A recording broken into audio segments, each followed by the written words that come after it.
Hey guys, it's Kendra. And this is Jessica. And you're listening to Lucid Lab. So I had to sage my house at like 12:30 a.m. last night. Oh, yeah. Because I invited Jessica over and... and I have attachments. That's apparently...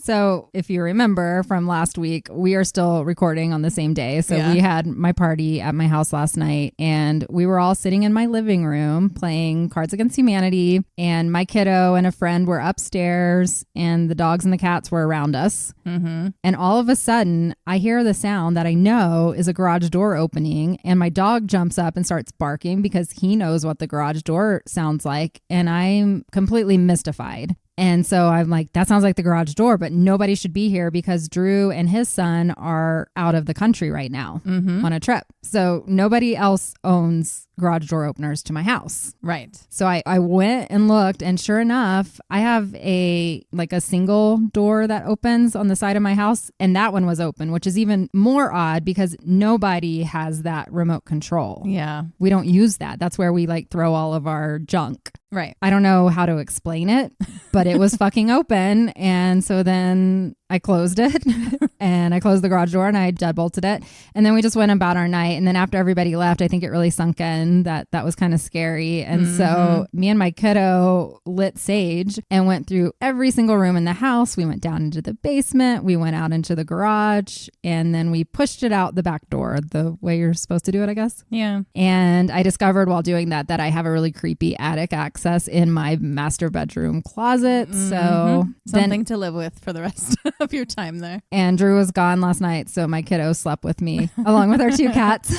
Yeah. But it was a little creepy, and I jokingly, or maybe not so jokingly, asked Jessica if she had brought her demon with her. I was like, what the fuck? She took my breath away because she just randomly came up to me. I was talking to my daughter on the phone, and she's like, did you bring your demon with you or something? We had also been drinking a lot. So. But I stopped in my tracks because I've had a really hard week. I've had 2 nights in a row with sleep paralysis, and I have felt very attacked this week. You know, I'm pretty vulnerable. I'm pretty stressed out, and I've been dealing with my own literal demons. And when she came and said that, I was like, I might have. That might actually have happened. And I've been trying to think of why this week. You know, I'm already sensitive and I am really stressed. I haven't slept very well, but it might be this story I'm about to read as well, because I've read some stuff. I'm not going to be saying it really here today, but I myself have read through things, and maybe I read something not knowing what it was. And opened something up or invoked something. I don't know. Well, it definitely creeped me out. And then I reached out to my other kid who had been living in my house for a while. And apparently they had some experiences in that home while they lived there. Mm-hmm. So yeah, I'm glad we saged, and hopefully, I don't know, I'll keep you guys posted. I've never had paranormal. This is the closest thing I guess I've ever had. It was kind of weird. You have been asking for it. Shit. Tell me to shut up when I ask for it. Because last night I was like, I just want to go to bed. Please don't bother me tonight. You're like, I want something to happen to me. Well, not in my own, not in my own house. I want it to happen at somebody else's house. Like not even your house. I want it to happen at when we go to the Sally house or something like that. Yeah. I do not want it where I live because I need to sleep and work and be happy. It's very difficult. So yeah. So we're talking occult today. We're talking about some of the occult today.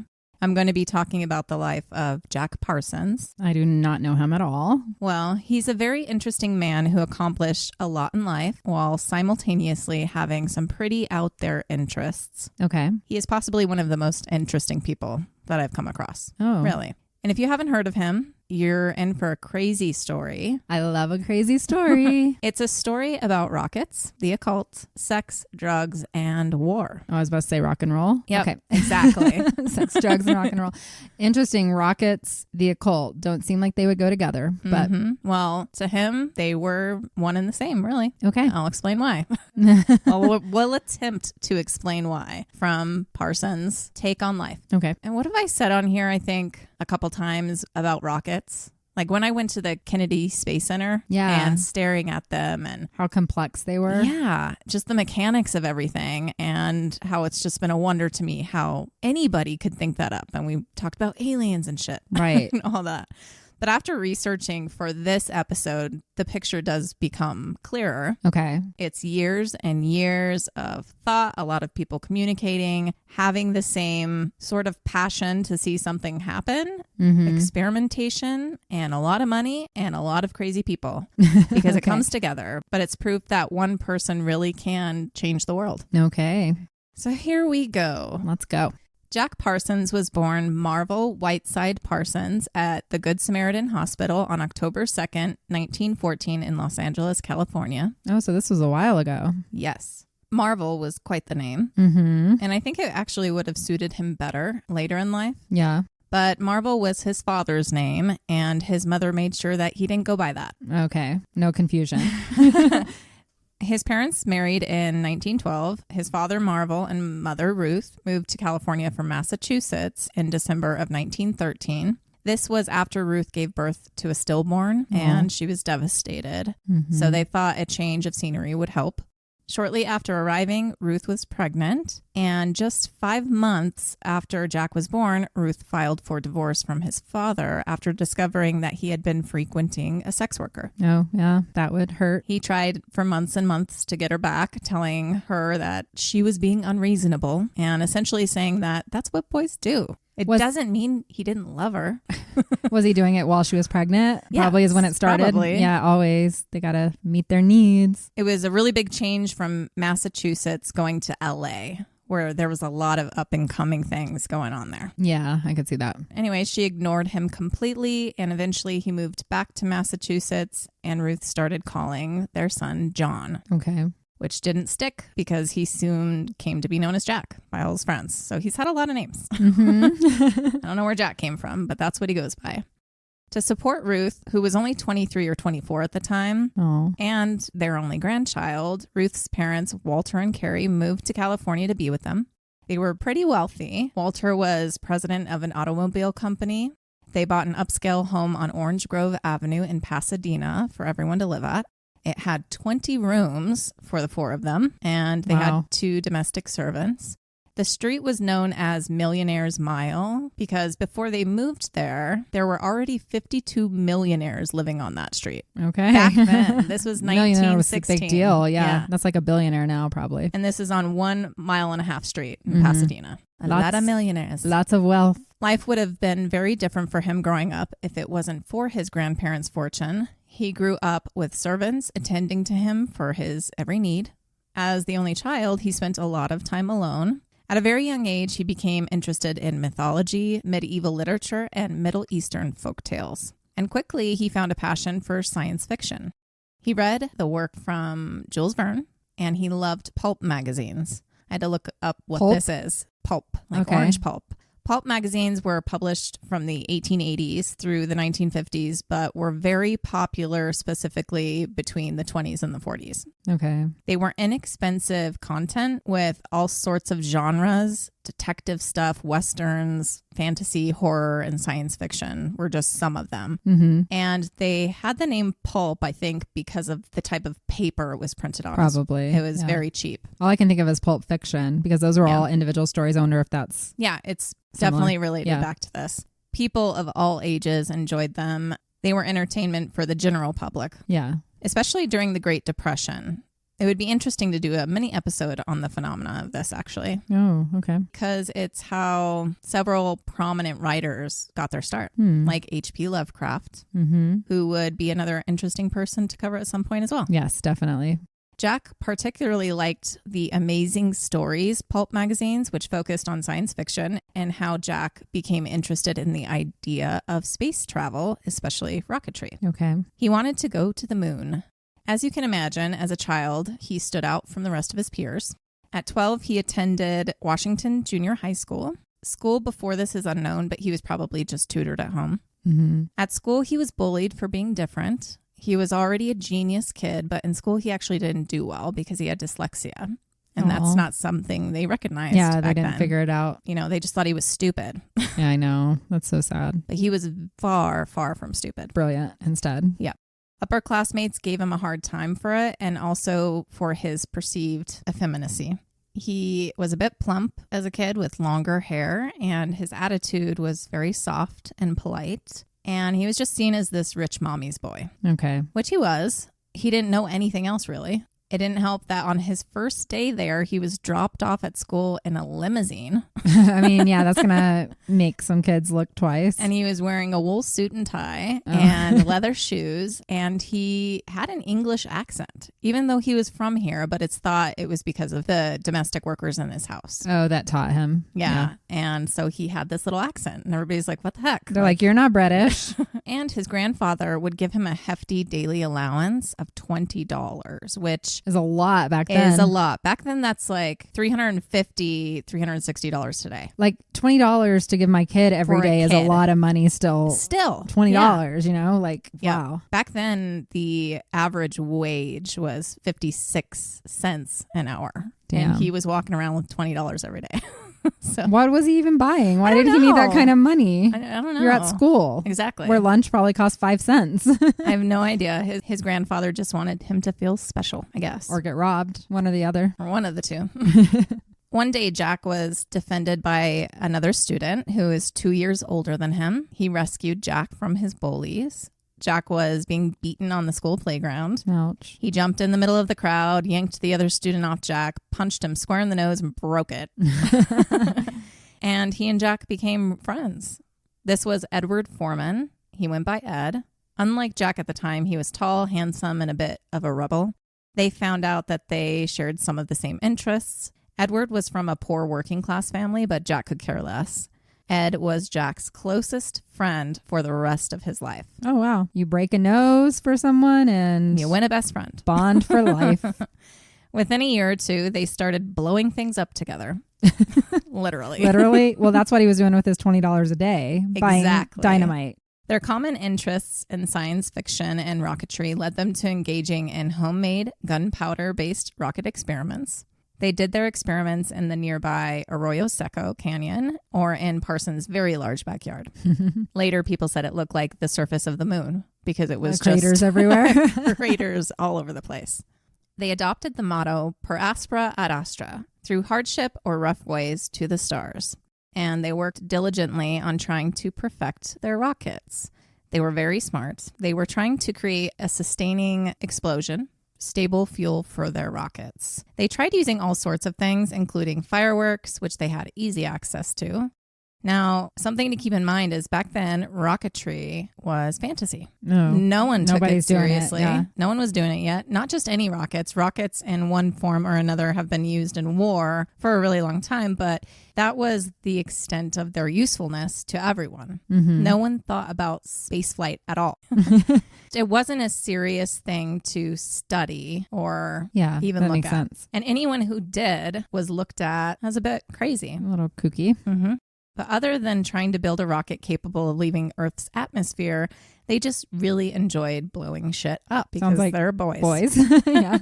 Around the same time, Jack started to have a side interest in the occult. So he started very young. Okay. How young is he right now? He's like 12. How did he even find this stuff? I don't know. I have no idea how he was introduced to it, other than maybe just the pulp magazines. Like maybe something was said, and that's how he found out about it. At one point, he tried summoning the devil in his bedroom. Not smart. No one knows what happened, but something did happen, and it scared him shitless. Okay. He called this event his magical fiasco, saying that he had succeeded, and whatever happened, it put Jack off from messing around with the occult for some time. Wow. He didn't approach it again until he was an adult. Okay. Ed and Jack were inseparable.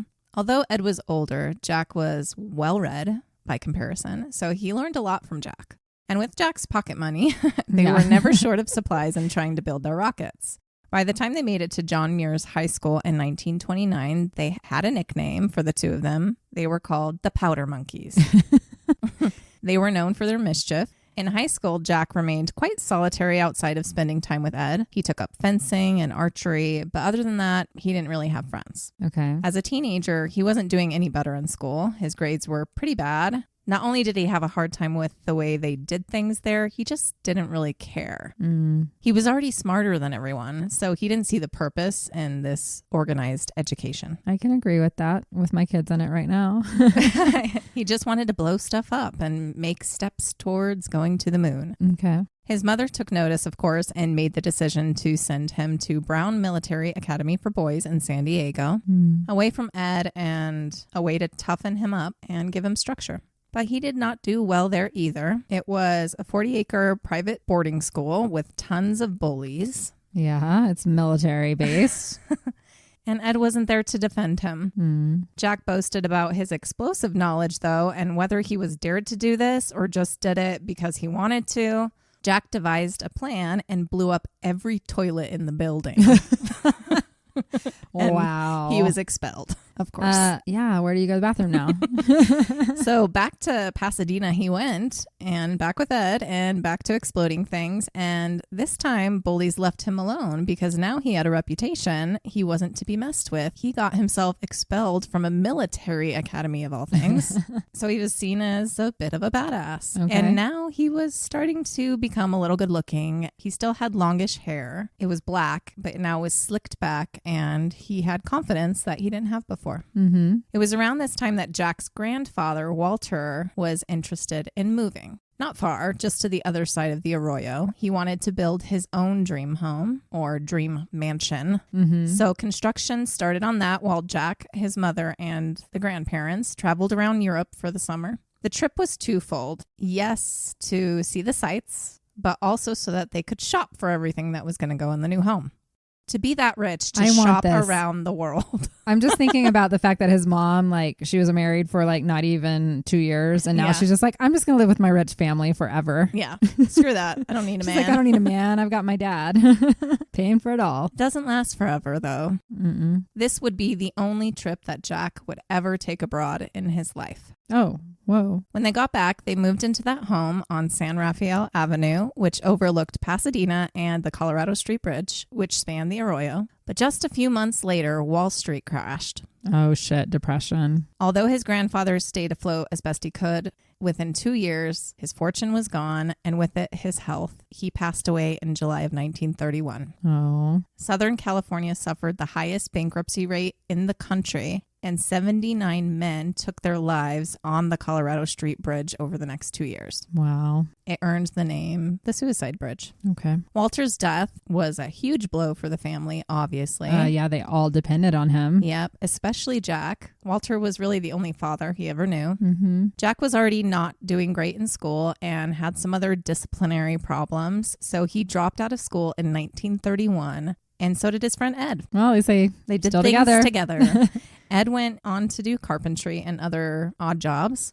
Ruth wasn't okay with Jack just dropping out, so she ended up sending him to another all-boys type of school, a private school, simply called the University School in Pasadena. And what was left of the family fortune was used to send him there. Oh. So he did stay, and he graduated in 1933. The school was better suited for him in the long run. It was a group of about 30 boys who came from money, but they had all had trouble in other schools. So they were kind of similar to Jack in a way. And the teaching style was different as well. It wasn't as regimented. They wanted the boys to think outside of the box and not just simply accept what they were being taught. So Jack flourished there. Okay, that's what he needed. Yeah, he loved chemistry, and his teachers trained at the California Institute of Technology, so he had a lot of support in his interests. He won an award for literary excellence and was one of the editors for the school newspaper. But times were tough. Ruth started working as a shop assistant in Los Angeles to help ends meet, and Jack picked up a job while in high school to help. And where he got a job was perfect for him. He worked at the Hercules Powder Company.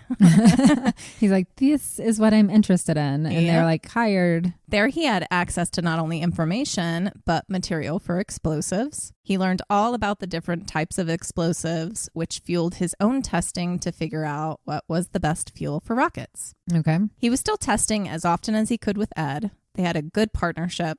Jack would sketch out the rockets and create the fuel, and Ed would build them.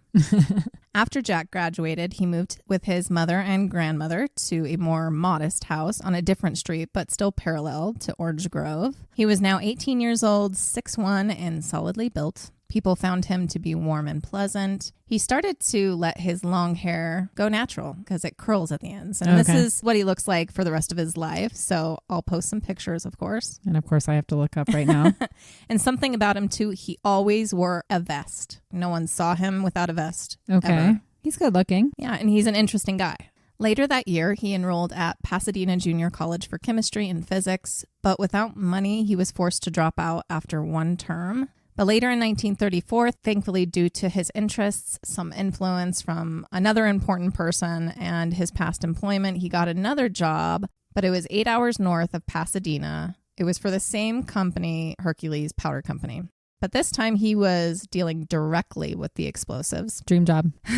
But it wasn't easy work. Sometimes he worked 16 hours a day. Not a dream job. No. It was dangerous. And at least one person died there each year. Ooh, living on the edge. Yep. Hope And they he paid well. loves living on the edge. Yeah. He became very fit, but also started to get sick because the nitroglycerin he absorbed through his skin every day made him have constant headaches. Not good. But he did love the job. He didn't want to do it forever, but he learned a lot and was trying to save up money to go back to college and something else, which I'll come to, because that was his goal. Okay. He wasn't stupid. He knew he needed education, even if he didn't want to do it. But after getting accepted to Stanford and seeing what it would cost, there was no way he could afford it still. Mm-hmm. So he moved back to Pasadena, now with even more knowledge about explosives, and got back to work with Ed. He was truly a genius. The grasp he had on chemistry at such a young age was unmatched, Okay. even without schooling. He read chemistry books easily and just as often as all of the other books he would read. Okay. He So understood he's one it. of Yeah. those people.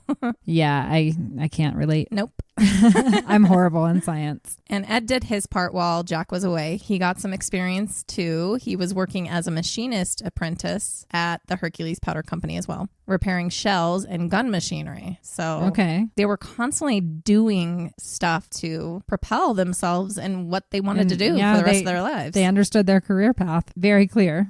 Yep. Both with new knowledge, they took their experiments to new heights. But even with that, they knew they were missing important knowledge to move forward. They needed someone with more math skills that could calculate the thrust of their rockets.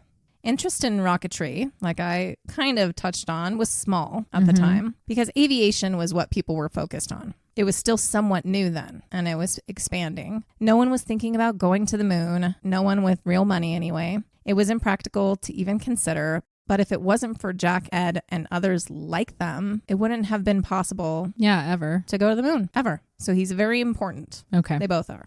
Serious interest in rocketry only started because of certain individuals' persistence and passion for it. Others before Jack had done a lot in the field, but their work wasn't seriously looked at until the 1930s. Okay. Geniuses before their time, and many coming to similar conclusions or theories independently of one another. Leading thinkers and rocket pioneers included Nikolai Kovalchuk, a Russian explosives technician in Russia who was jailed and set for execution in 1881. He was just 27 years old. Wow. He was in jail for creating the explosive projectiles that killed Alexander II. Oh, that's why.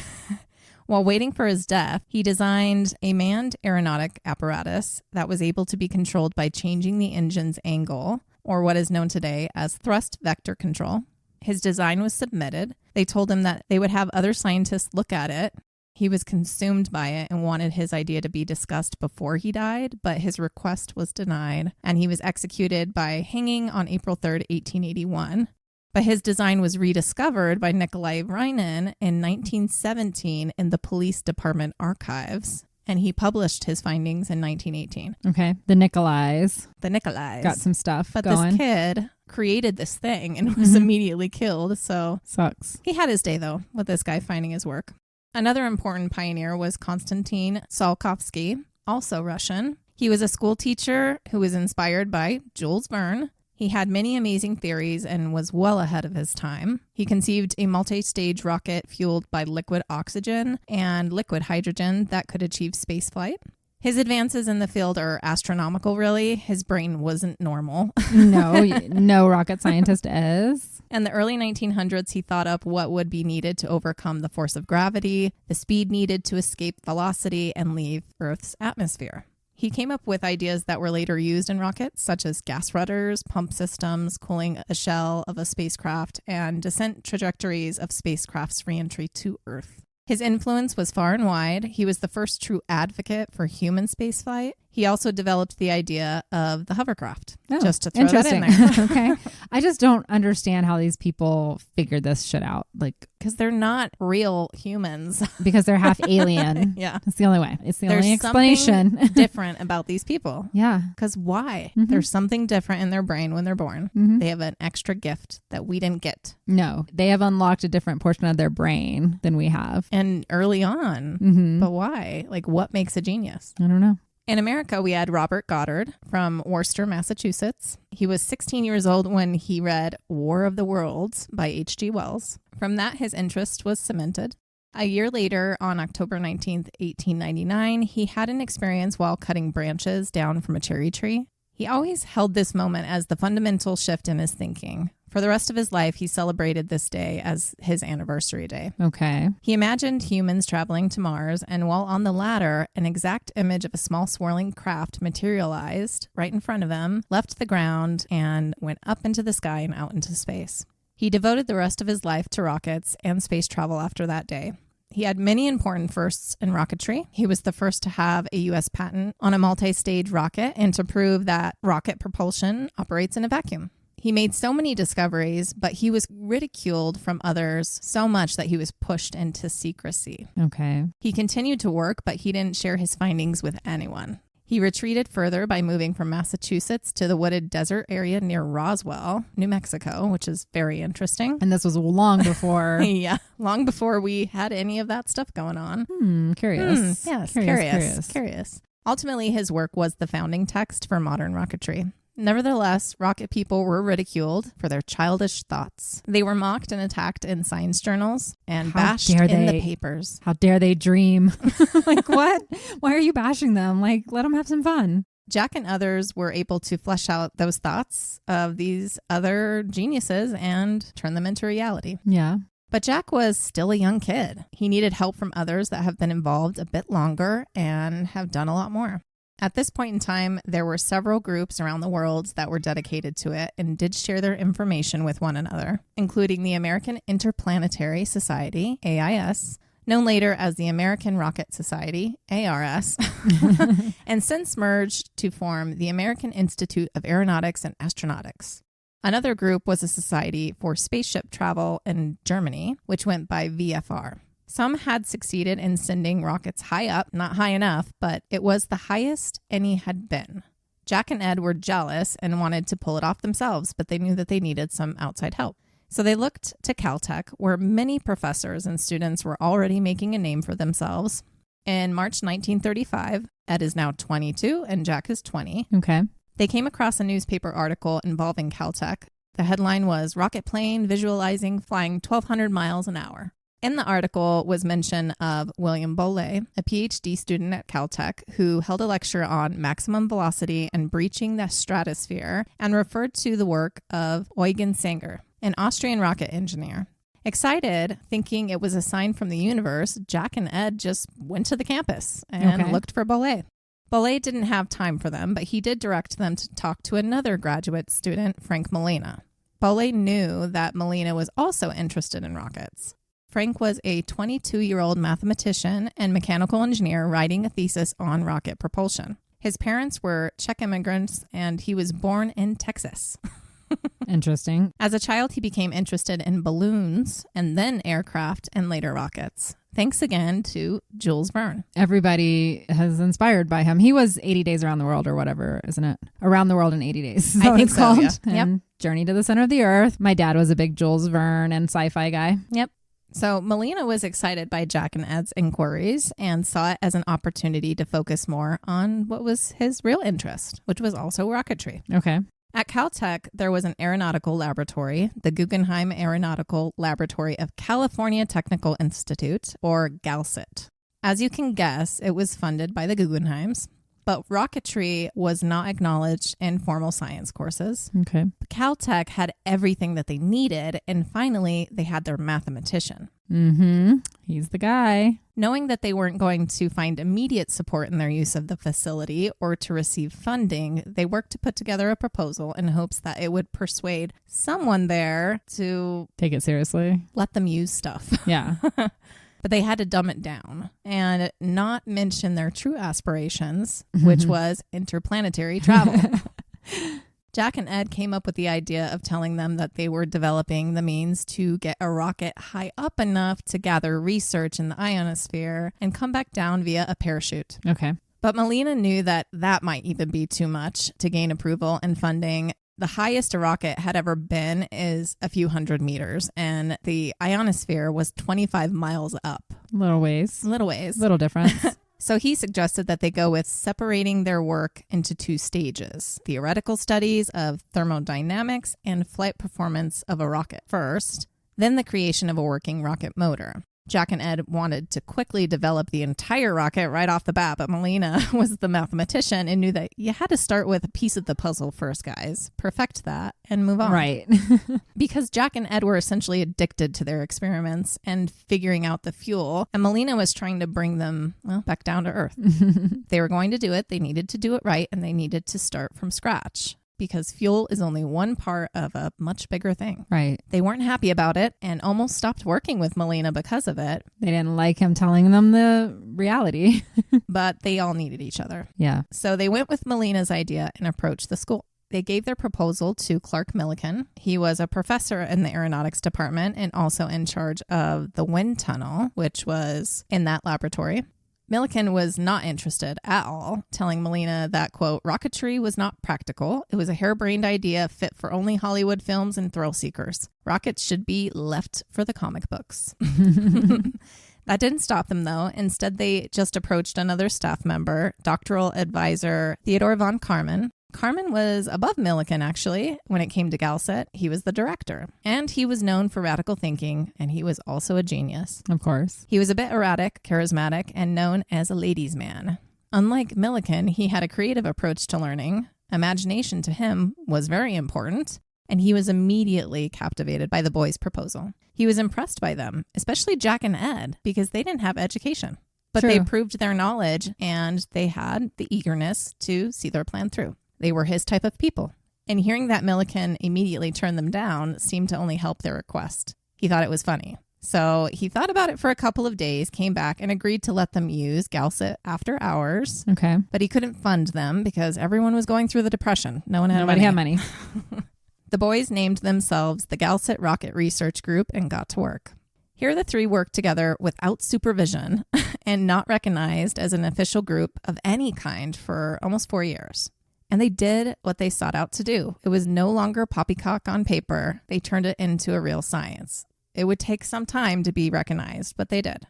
But before all this happened, taking a step back, Jack was now married. Oh, okay. He met Helen Northrup at a local church Christmas dance in 1933 and proposed to her in July of 1934. Prior to this, in addition to their rocket obsession, Jack and Ed were heavily invested in the ladies and attended dances wherever they could. Helen was actually 4 years older than Jack, but he wanted her, and he was mesmerized, and she was mesmerized by his ambitions. Helen actually had a really rough life growing up. Okay. She had 2 younger sisters and grew up in Chicago with her parents, Thomas and Olga. Sadly, Thomas contracted pneumonia in the early 1920s and died. Uh-oh. With no financial help, Olga met a traveling salesman, Burton Northrup, and married him shortly after. But their stepfather was evil. He sexually abused all of them and did not allow them to talk to boys or date. Oh, there it is. I know. Every episode. There it is. Every single fucking time. It's so annoying. Helen was 12 when they moved to Pasadena. Although this is kind of funny. According to Helen, Pasadena was decided upon thanks to the use of a Ouija board. Oh, okay. Not sure if you should trust a ghost so on where to move, but they did.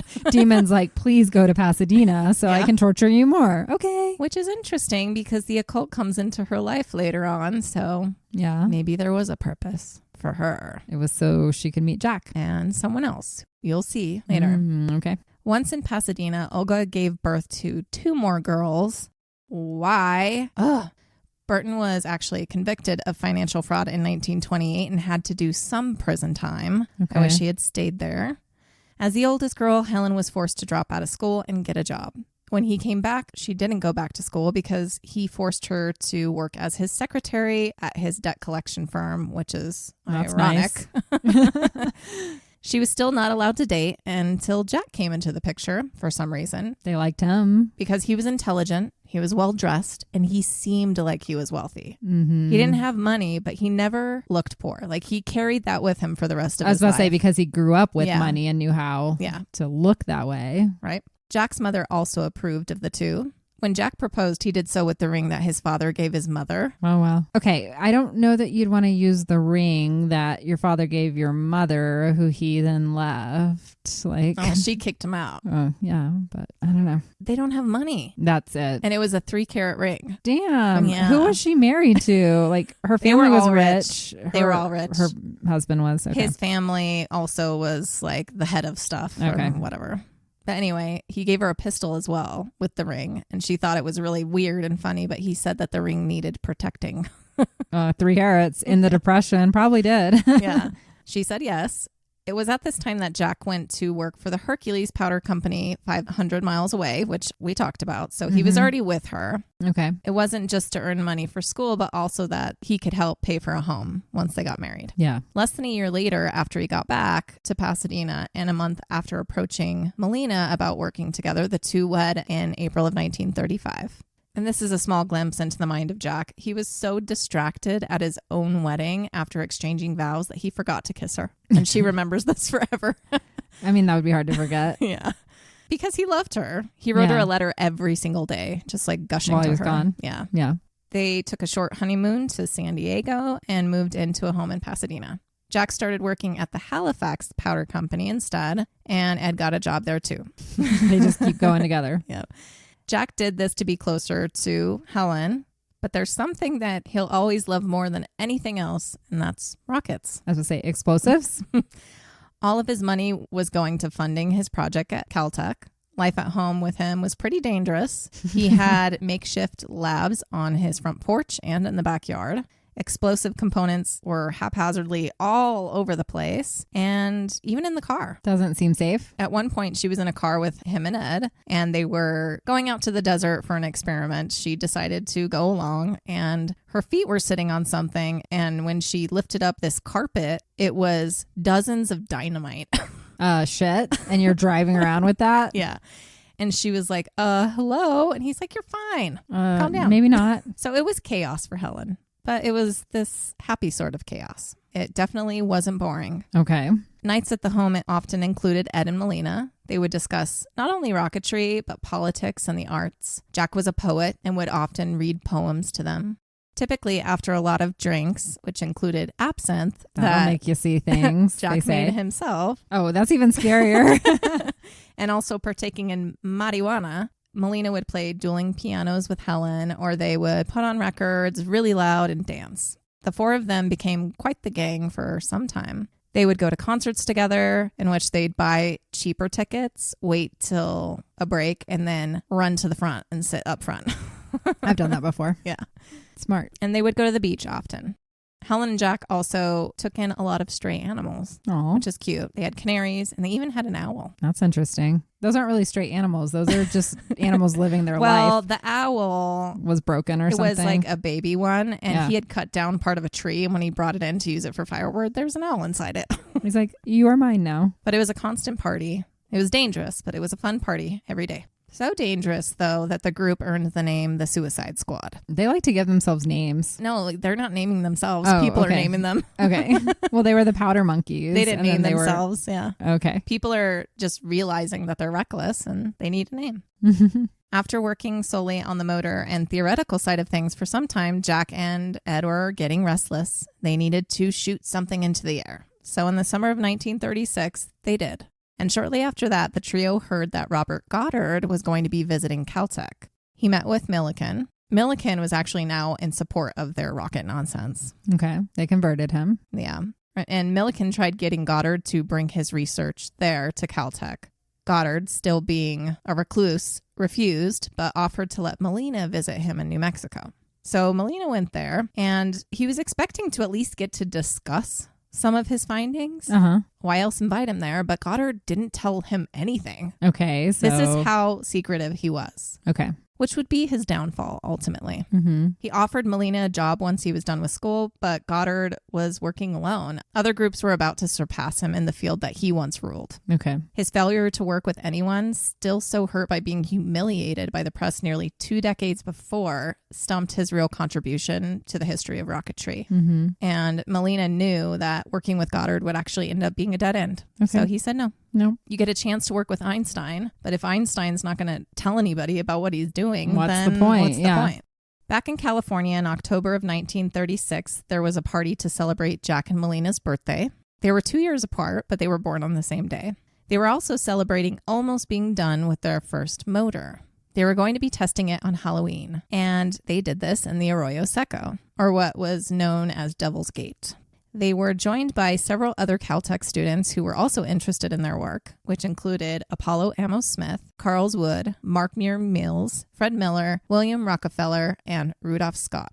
William Belay was also there to witness the experiment. Their first 3 attempts failed, each time getting methyl alcohol all over them from the fuse being blown out of the contraption. On the 4th, the fuse blew off again, but this time igniting from the alcohol on everything else.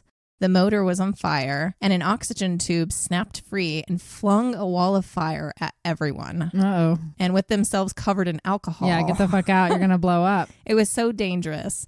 The boys should have been upset because it failed, but they weren't. They were actually really excited because technically it worked. It ignited. They just needed to work out the kinks of the pressure of the fuel and the oxygen lines.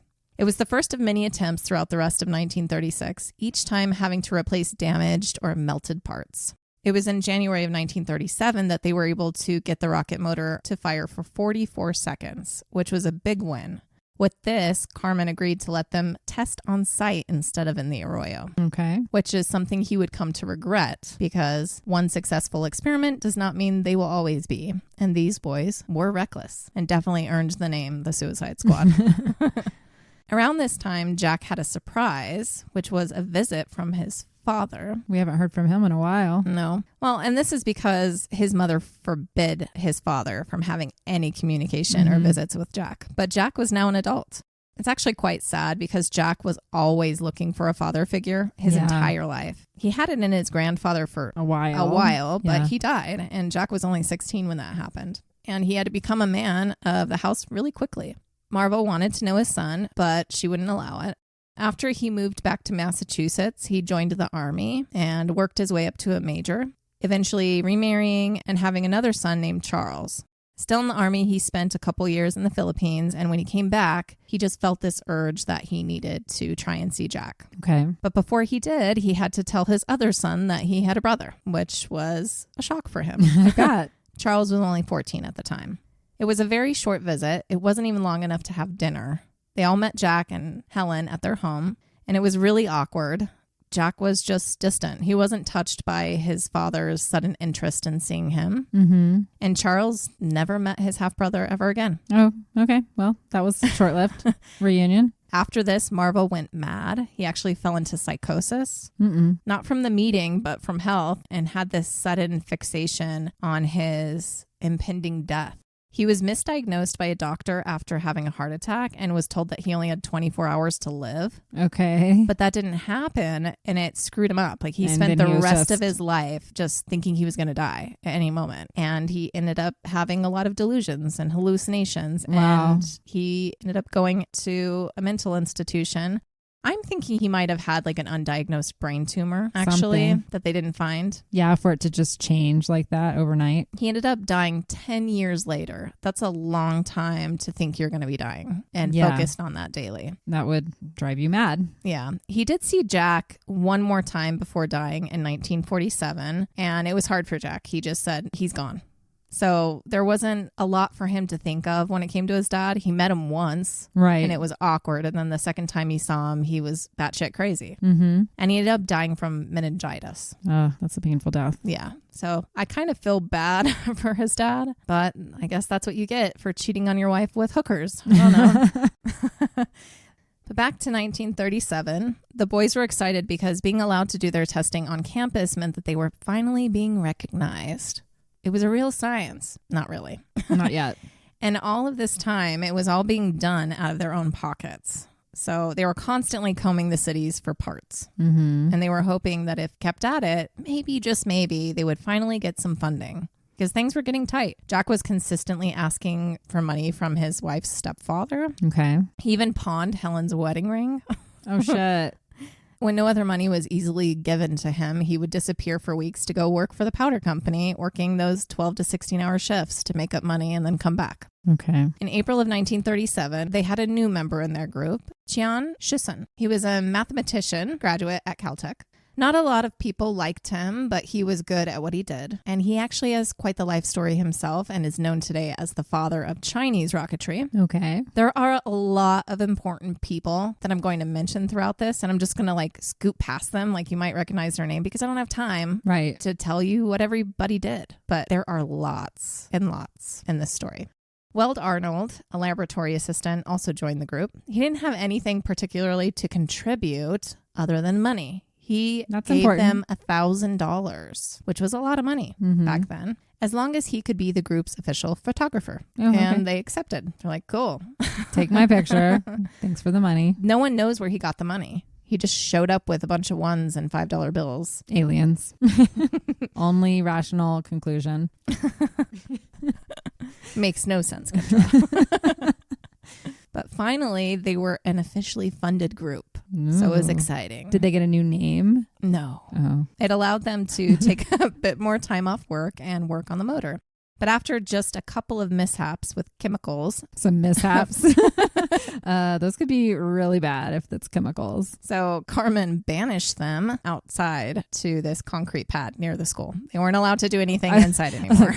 They must have really blown something up. They're like, you're breaking my lab. You go out here where you can't hurt anything, where it's all concrete. I think one of the issues was they were working with some kind of chemical and it exploded, but it wasn't in a big explosion, but it put this stuff in the air. When everybody came back the next day, all of the metal was rusted. So you don't want to breathe that in. No.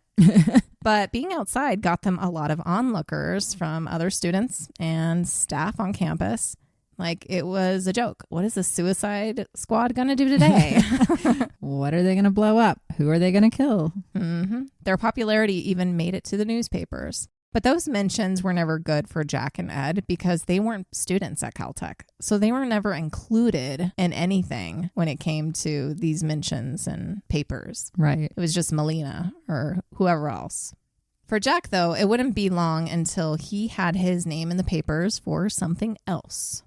A former LAPD detective, Harry Raymond, who had become a private investigator, was the victim of a car bomb on January 14th, 1938. His car and garage was destroyed, and he suffered from more than 50 body and head wounds, but somehow survived. Okay. Because he's the bubble boy. I don't know. I don't know how he survived. Okay. He was in the car. What does he look like? I don't know. Did they piece him back together like Humpty Dumpty? Probably. Yes, that's exactly what happened. Raymond was previously fired from the LAPD for whistleblowing against police corruption. Oh. Evidence pointed to LA Police Captain Earl Kennett. But they're supposed to protect us and serve us. Yeah. Police corruption was widespread at the time. Okay. And still is today. Always was. Always has been. Always will be. But then and there, it was definitely a shoot first policy. At this time, LA was bombarded with 600 brothels, 300 gambling houses, 1,800 illegal bookies, and 23,000 prohibited slot machines, including over 1,000 gambling and prostitution rackets that were under the protection of the current mayor's administration. That's because all of the politicians were going to all said places. Entire groups made it their goal to bring this corruption to light. Raymond worked for one of these groups, Clinton's Civic Citizens Independent Vice Investigating Committee.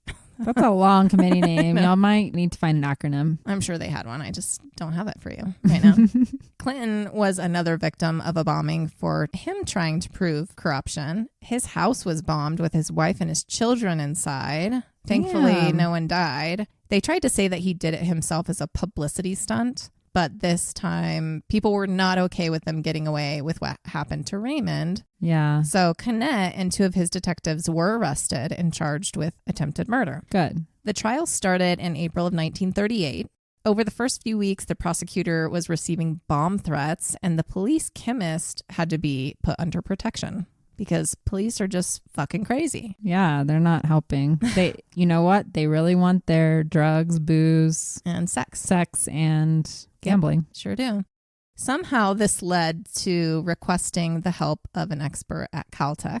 Okay. But the staff there knew, you don't need one of us, you need Jack. Okay. He's the one with expertise in explosives and chemistry. No, this is going to take a weird detour. Jack could tell almost exactly what kind of bomb it was from the evidence on site and the pieces left behind. Okay. After a few tests of his own, he narrowed it down to one. He even built one and blew up an old car to prove it. The result was almost identical to what happened to the other car. Okay. And he built another one and brought it onto the stand, which was pretty powerful. The defense tried to discredit him, but they weren't able to because he's too fucking smart. He knows his explosives, guys. He does, and he speaks really well. Ultimately, his testimony led to the conviction of conspiracy to commit murder for Canet and the 2 other detectives. Canet served 9 years in San Quentin prison. I'm not sure about the other 2, but Mayor Shaw was recalled from office. As he should be. And now Jack has to watch his back because now he just pissed off the LAPD. Nothing happened from it, but it was interesting for him because, you know, he was just a kid who blew up shit himself. And now they're like, can you come help put this guy in prison? He's like, okay, sure. Sounds like a good weekend. I get to talk about bombs. He's like, can I tell you all my nerdy things I know about explosives and powders? Yeah. Now a celebrity of sorts, Jack went back to Caltech with a new sense of confidence. He was now seen as a true scientific expert, despite his lack of a university education. But he also wanted to be known for his creativity. Every Monday, Jack and Melina were doing something a little different. They were writing a screenplay in hopes that it would be picked up by a film company in Hollywood and would help them pay for their research and experiments. Of course, the subject was about rocketry. I was going to say, what's the screenplay about? Oh, somebody going to the moon. Yeah, and it lightly pointed to all the members of the Suicide Squad. So it was a biographical screenplay? Yeah. There's no longer a copy of this, but there's like a summary if you want to go look into it. Nothing came of it, but it was considered to be a prophetic piece of work, considering how everything else ends in this story.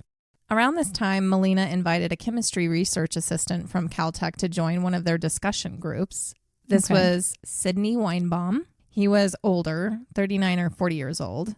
He was a formidable person with strong political beliefs. Others in the group were becoming very political as well. It was the time. So it was a common topic of discussion, but Weinbaum was pro-Soviet. Uh-oh. They were interested in talking with him because of his background in chemistry and agreed to meet at his home in Pasadena one evening. But it wasn't just them. It included other students from Caltech. And the purpose, Weinbaum's purpose anyway, was to turn everyone on to communism. It became a regular meeting. At first, heated discussion and then drinks and music. But at every meeting, communism was pushed harder. At first, the boys were interested, you know, because this is new. Like, they're hearing something. Nobody really knows what it is, right? Right. They were very patriotic and wanted what was best for the American people. So they were listening to him. Mm-hmm. Eventually, this group was solidified as Secret Professional Unit 122 of the Pasadena Communist Party. Uh-oh. Even though Jack and Ed went to these meetings, when it came down to becoming an official member, they chose not to. Smart, probably. Melina and Chian did, however. Other than losing their friendship with Weinbaum, it really wasn't an issue, though. Mm-hmm. Although the group was more well known for their work now, often appearing in newspapers and magazines, they still weren't funded. That $1,000 was gone, and other than that, everything had been paid for through hard work and enthusiasm for rocketry.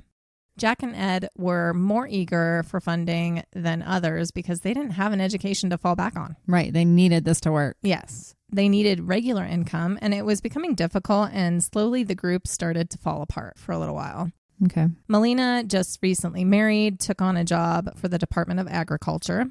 Chian was busy finishing his doctorate, just too busy for experiments, and Apollo moved on to take a job with Douglas Aircraft. So back to the Halifax Powder Company, Jack and Ed went.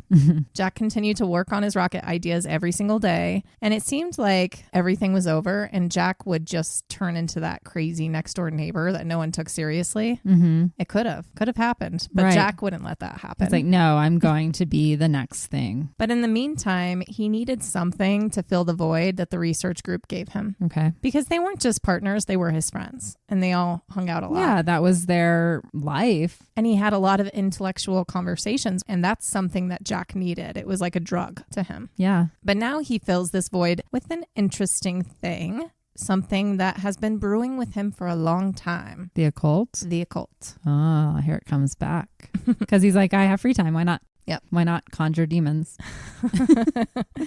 At some point, Jack and Helen became friendly with two siblings, John and Frances Baxter. John was gay and Frances was a lesbian. They convinced Jack and Helen to join them for the Gnostic Mass for the Church of Thelema. Getting to this part in my research, I realized it probably would have been best to cover Aleister Crowley and Thelema before this episode, but oh well. I'm going to give a high-level overview of what it is. And this is probably at the point I conjured my demon and brought it to her house. Thank you. You can come pick him back up now. Aleister Crowley was a controversial and influential figure in the early 20th century and still is today, known for his involvement in occultism, ceremonial magic, and mysticism. He was born in 1875 in Warwickshire, England.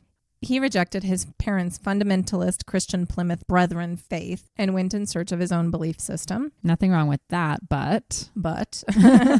Often referred to as the Great Beast 666, Crowley was also a prolific writer, poet, and painter, and he was also a mountaineer.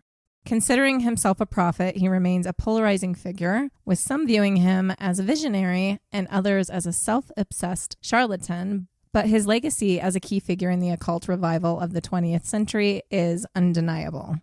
He founded the religious philosophy of Thelema. Thelema is a spiritual and philosophical belief system. Central to Thelema is the principle, do what thou wilt shall be the whole of the law. What?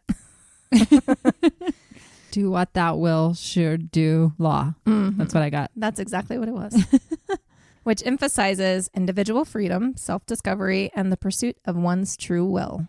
A holistic approach to life, balancing personal freedom with ethical responsibility and promoting harmony, love, and understanding as guiding principles. I mean, that sounds good in theory.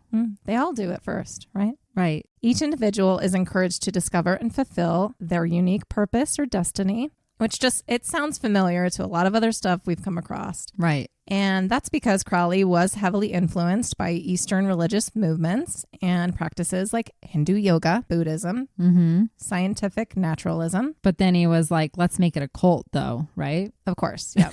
He was also influenced by Western esotericism, ceremonial magic, alchemy, astrology, Rosicrucianism, Kabbalah, the tarot, the Hermetic Order of the Golden Dawn, and South Asian religious traditions like yoga and tantra. Key texts in Thelema include the Book of the Law, which Crowley claimed to have received through a process of automatic writing while vacationing in Egypt in 1904. So something just told him and he just started writing? There's this whole story about him being there with his wife, and his wife rushed to him and said, Write this magical person here who needs you to write something down. It was like a delusion. I don't know Why if does they it were always on have drugs to, or something. They were totally on LSD. The Book of the Law is divided into 3 chapters, each attributed to a different divine persona, Nui, Hadi, and Rahorkui. Hopefully I said those right. I don't know. These chapters convey mystical and symbolic teachings related to the nature of the universe, the individual, and the divine. Some of the key teachings in the Book of the Law include what we said before, which is, do what thou wilt shalt be the whole of the law, which is a central tenet of Thelema, and it emphasizes individual freedom and self-expression to discover your true will, which we discussed. So if you went to like a ceremony, someone might say that to you, and you're to respond by saying, Love is the law. Love under will. Sounds very cultish. This teaching highlights the importance of love as a guiding principle in Thelema. It emphasizes the harmonious alignment of one's actions with their true will, suggesting that love should inform and support individual endeavors. The concept of true will teaches that each individual has a unique purpose or destiny, and discovering and aligning with your true will is seen as essential for spiritual growth. Okay. I mean, that sounds all good and well right now. Yeah. Then they had the concept of the Aeon of Horus, which proclaims the dawning of a new spiritual era in individualism, personal freedom, and self-realization.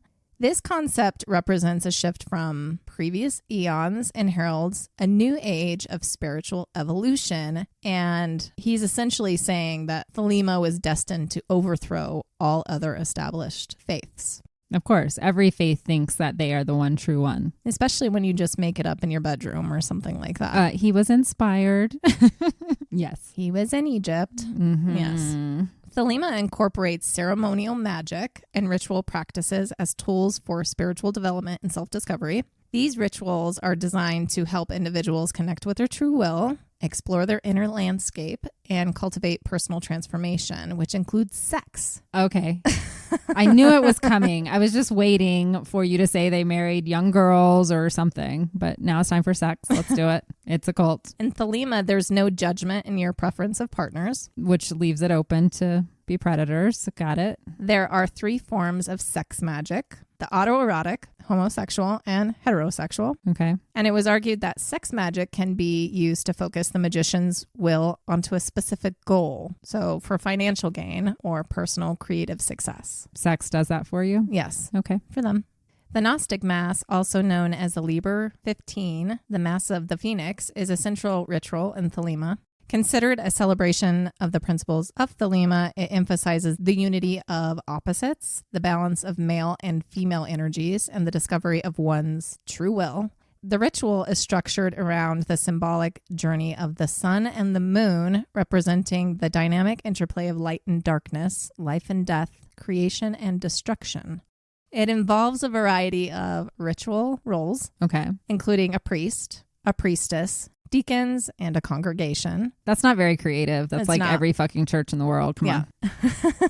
I'm such an asshole. But it's true. Each participant has a specific function within the ritual, and it includes invocations to various deities. Okay. Central to the Gnostic Mass is the performance of the Eucharist, a sacramental rite that symbolizes the union of the divine and the human. Participants partake of a sacrament that represents the body and blood of the divine. Again, nothing new. This is communion. But this was a biscuit called the Cakes of Light that included kamut flour, honey, abramelin oil, olive oil, beeswing, ash, and menstrual blood, semen, or vaginal juices, or a mixture of all of it. Yum. My eye is twitching. No, thank you. I'm out. As soon as I hear that, I'm out. So there you have it. There's a lot more to it and definitely deserves an episode. Aleister Crowley and this religion. Yeah. Because there's a lot of controversy around Thelema and Crowley, like with any of these spiritual cult leaders. Of course. And there's evidence of not so great things with him. You know, he's one of those men who preaches all this like really, really good stuff, but he was secretly very racist and a sexist. And doing horrible things, always. He was once coined the wickedest man in the world. Mm-hmm. And a lot of people think he was a Satanist. Yeah. And worshiped the devil, but he'll say that he doesn't. Okay. Even though he uses the title of 666. The Beast. The Beast or whatever. But that's from the book of Revelations, he said. So it's a nod to something. But other than that, he doesn't even believe in the devil. Okay. So he says, I don't know. It's not the time to go into it. He's a little crazy. Yes. And this is what Jack and Helen were getting themselves into. And they're going to dive in deep. They dive in deep. So back to that night in January of 1939, they went to this Gnostic Mass with the Baxter siblings at a rundown house on Winona Boulevard in Hollywood. It was a mixture of actors, actresses, young spiritual seekers, and immigrants. Everyone was hanging out downstairs until a gong sounded, and then they went up the stairs through a trap door into the attic to participate in this ritual ceremony, which immediately made me think of the scene in the treehouse from the movie Hereditary. Oh, God, yeah. Not as scary, but similar in style. The small room was filled with wooden pews with candles lit all about it. There was an altar with inscribed tablets and tall obelisks. In the middle of the stage was a black sarcophagus. The Egyptian stuff, I guess. An organ started to play, and out came a man in a robe holding the Book of the Law. Uh-oh. He recited that thing, and they recited that thing back. I'm not going to say it again. No, we're done. Then a large woman, the priestess, came out with a sword and cut a curtain partially hiding the sarcophagus, and out of it crawled an old man, the priest. No. He was holding a lance, wearing a red cape, and a headpiece with a snake wrapped around it. Then the two performed this, interesting type of drama. It's like this play where they're devoting their love to one another, but it's like in this sensual, sexual way. Not actual sex, but it's all arousing. I don't want to watch that. Yeah. Especially not when you said it was some old creepy man crawling out. I'm good. If they were like hot, sexy, buff dudes or women, then we want to watch it. I want to watch like a Cirque du Soleil show if we're going to see this, I guess is what I'm saying. Yeah. Then they handed out wine and cakes of light. Ew. Ew. After that, there was some more role acting, and then it was done. It lasted like 30 minutes. Everyone went downstairs, and some were all hot and heavy because they got horny from watching. They got in the mood. And these cakes of light were not made with menstrual blood and semen. They were made with animal blood, and someone snickered that it was supposed to be menstrual blood, but they weren't really quite following all the rules. And I think they didn't have anybody who was bleeding regularly to use. And who's collecting it and bringing it in? So Jack was already familiar with Aleister Crowley. He came upon another one of his books at his friend's car shop one day. Okay. And it had mention of mystics and demons and magic. And he was already hooked. There was always something more to life for Jack than just, just rockets. Mm-hmm. So he believed in all of this from a really young age.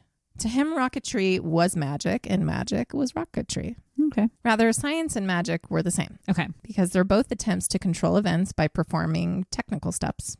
He always saw the world differently from everyone else. And from this point forward in his life, he never separated the two. Magic was just another branch of learning that he could master. Okay. Makes sense. Yeah. So when he was invited to go to this, he was eager to learn more. And from here on out, I'm going to jump back and forth between Jack's involvement with the occult and his rocket work. Okay. So it's all going on at the same time. It's all going to mishmash. Jack and Helen were introduced to the leading members of the group at this little shindig. The priestess that night was a woman named Regina Call. She was 48 years old. She was an opera singer and a drama teacher at the Los Angeles City College. Jane Wolfe, who was 64 years old, knew Aleister Crowley personally. She used to live with him in Sicily and smoked opium with him. Wow. Oh, yeah. There's lots of drugs. Always. Lots of drugs. Because how else are you going to be buying into this shit? Seriously. She used to be a silent film actress. Okay. And then they met the priest. This was 53-year-old Wilfred T. Smith. He was short and bald and not as intimidating downstairs as he was in the attic, but he had charisma. He was English and a clerk for the Southern California Gas Company. And he also had met Crowley personally. They invited them to come weekly to the Gnostic Mass, but Jack, he wasn't sure yet. This was the community that he had been looking for, but he was a little hesitant, and so was Helen. Are you watching the same performative dance every week? Because that would get really old. I know. I guess it's better than listening to a sermon, but yeah, I guess. It sounds like something for a bunch of actors for sure. Yeah, definitely. Just get up there and dance around. But Jack would go off and on for the next year. Okay. But they didn't join. Okay. He was more interested in reading everything that Crowley had to say and would try to get Helen to read. She wasn't really interested at first. She did start to read and was initially turned off by his sexism. Oh. But at some point, after diving deeper, she did find it enticing. So she got involved. But not joining at that time anyway was also because something was happening for the boys in their rocket work. Okay. At Von Karman's request, Melina went to Washington, D.C. to meet with the National Academy of Sciences Committee on Army Air Corps research to give expert information on jet propulsion. Von Karman sat on this board. The meeting was to be a secret. Mm-hmm. They were looking for help in getting heavy aircraft quickly airborne when there wasn't a full-length runway available. Okay. Having experience with their rocket experiments, although keeping the word rocket out of the meeting. Because that freak everybody out. Yeah. Melina suggested if they could receive funding, that the rocket research group could come up with a solution. Excited by Melina's presentation and having Carmen's backing, the NES gave the group $1,000 to come up with a proposal for a full research program on jet-assisted takeoff, or JATO, in June of 1939. So even though they weren't considered real scientists for their work on rockets, Jack and the group were the first U.S. government-sanctioned rocket research group in the nation. Okay. It was back to the original three, though. Jack at 25 and Ed and Melina at 27 years old. They just had to show that if you attached a rocket to a plane, it'll do the job. Okay. Is this like for taking off of aircraft carriers? Yeah. That's what I'm thinking of right now. Well, eventually it's going to be that. Yeah. But it's just to be able to get off the ground quicker in wartime situations. Mm-hmm. They had to give their different findings based on solid, gas, or liquid propellants.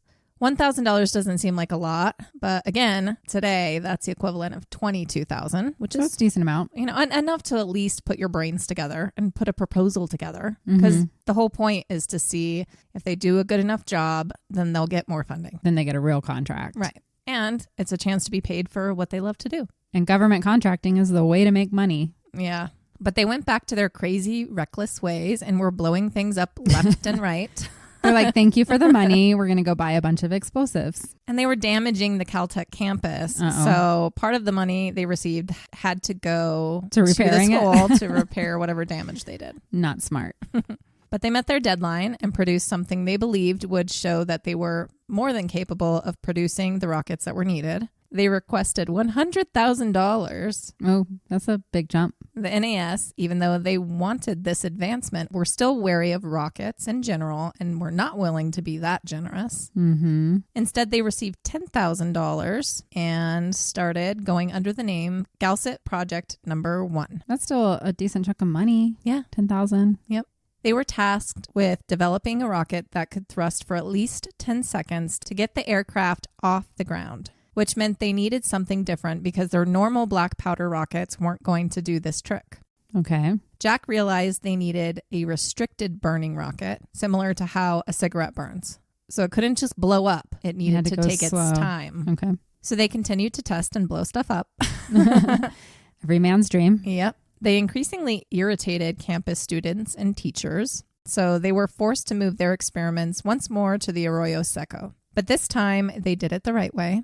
They leased 6 acres of the Arroyo Seco from the city of Pasadena and built several unventilated corrugated iron sheet buildings to work in.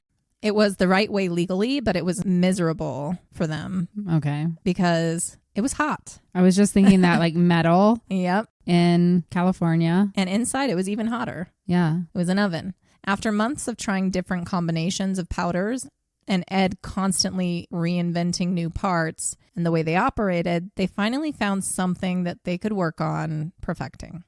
They reported their findings after some adjustments, and the Air Corps upped their funding to $22,000 in June of 1940. Wow. Their expectation this time, so every time they got money, though, there was something new that they had to do. Mm-hmm. So their expectation this time was that by the next summer, they would actually perform flight testing with the rockets strapped to an aircraft. Okay. With the extra money, they could now bring on more help. They applied to what was called Works Progress Administration for extra workers, which was sort of like an employment agency for construction workers. Okay. And they received 18 people.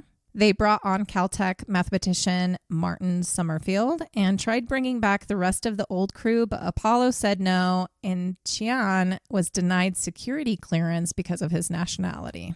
Yeah. Rockets were on the rise in the military. Specifically, the Nazis were interested in the rockets, and they were working for the government now, so the FBI restricted the involvement of foreign nationals and who they deemed to be political extremists.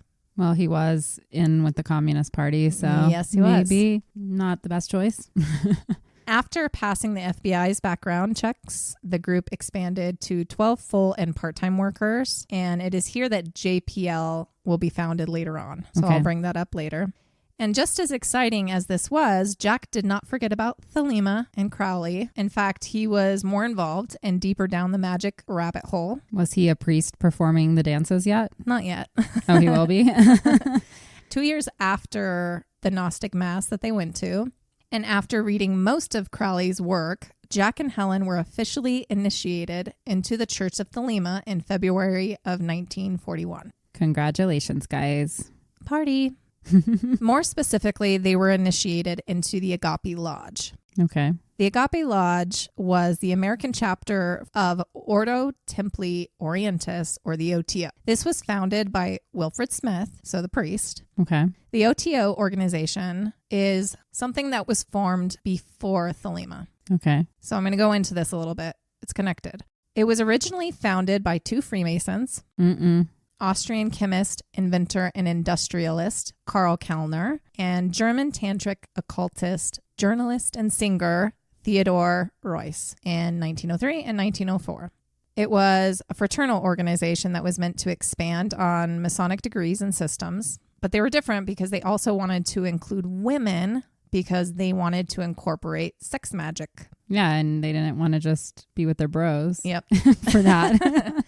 Kellner died only a year later, so he didn't see what happened with it. Okay. So it was headed by Reuss for some time, and it spread throughout Germany, Austria, and Switzerland. In 1912, it had 500 members, and this is when Crowley joined. Okay. He had already written the Book of the Law at this point, and he was trying to get Thelema out there, but he didn't have a solid way of doing that. Okay. He became head of the British branch of the OTO, and with Reuss's permission, he started to rewrite OTO rituals and incorporated Thelemite elements. Okay. And with the OTO's focus on sex magic, which Crowley liked, he started to incorporate some of that into Thelema. Okay. Makes sense. So it was like this thing that he was like, oh, yeah, I'll take that. Sex magic sounds great. He was like, I definitely want that here. When I came to this, I got confused, but that's how the two became intertwined. Joining the OTO was sort of like pulling back the curtain to what was actually going on in this world and Thelema.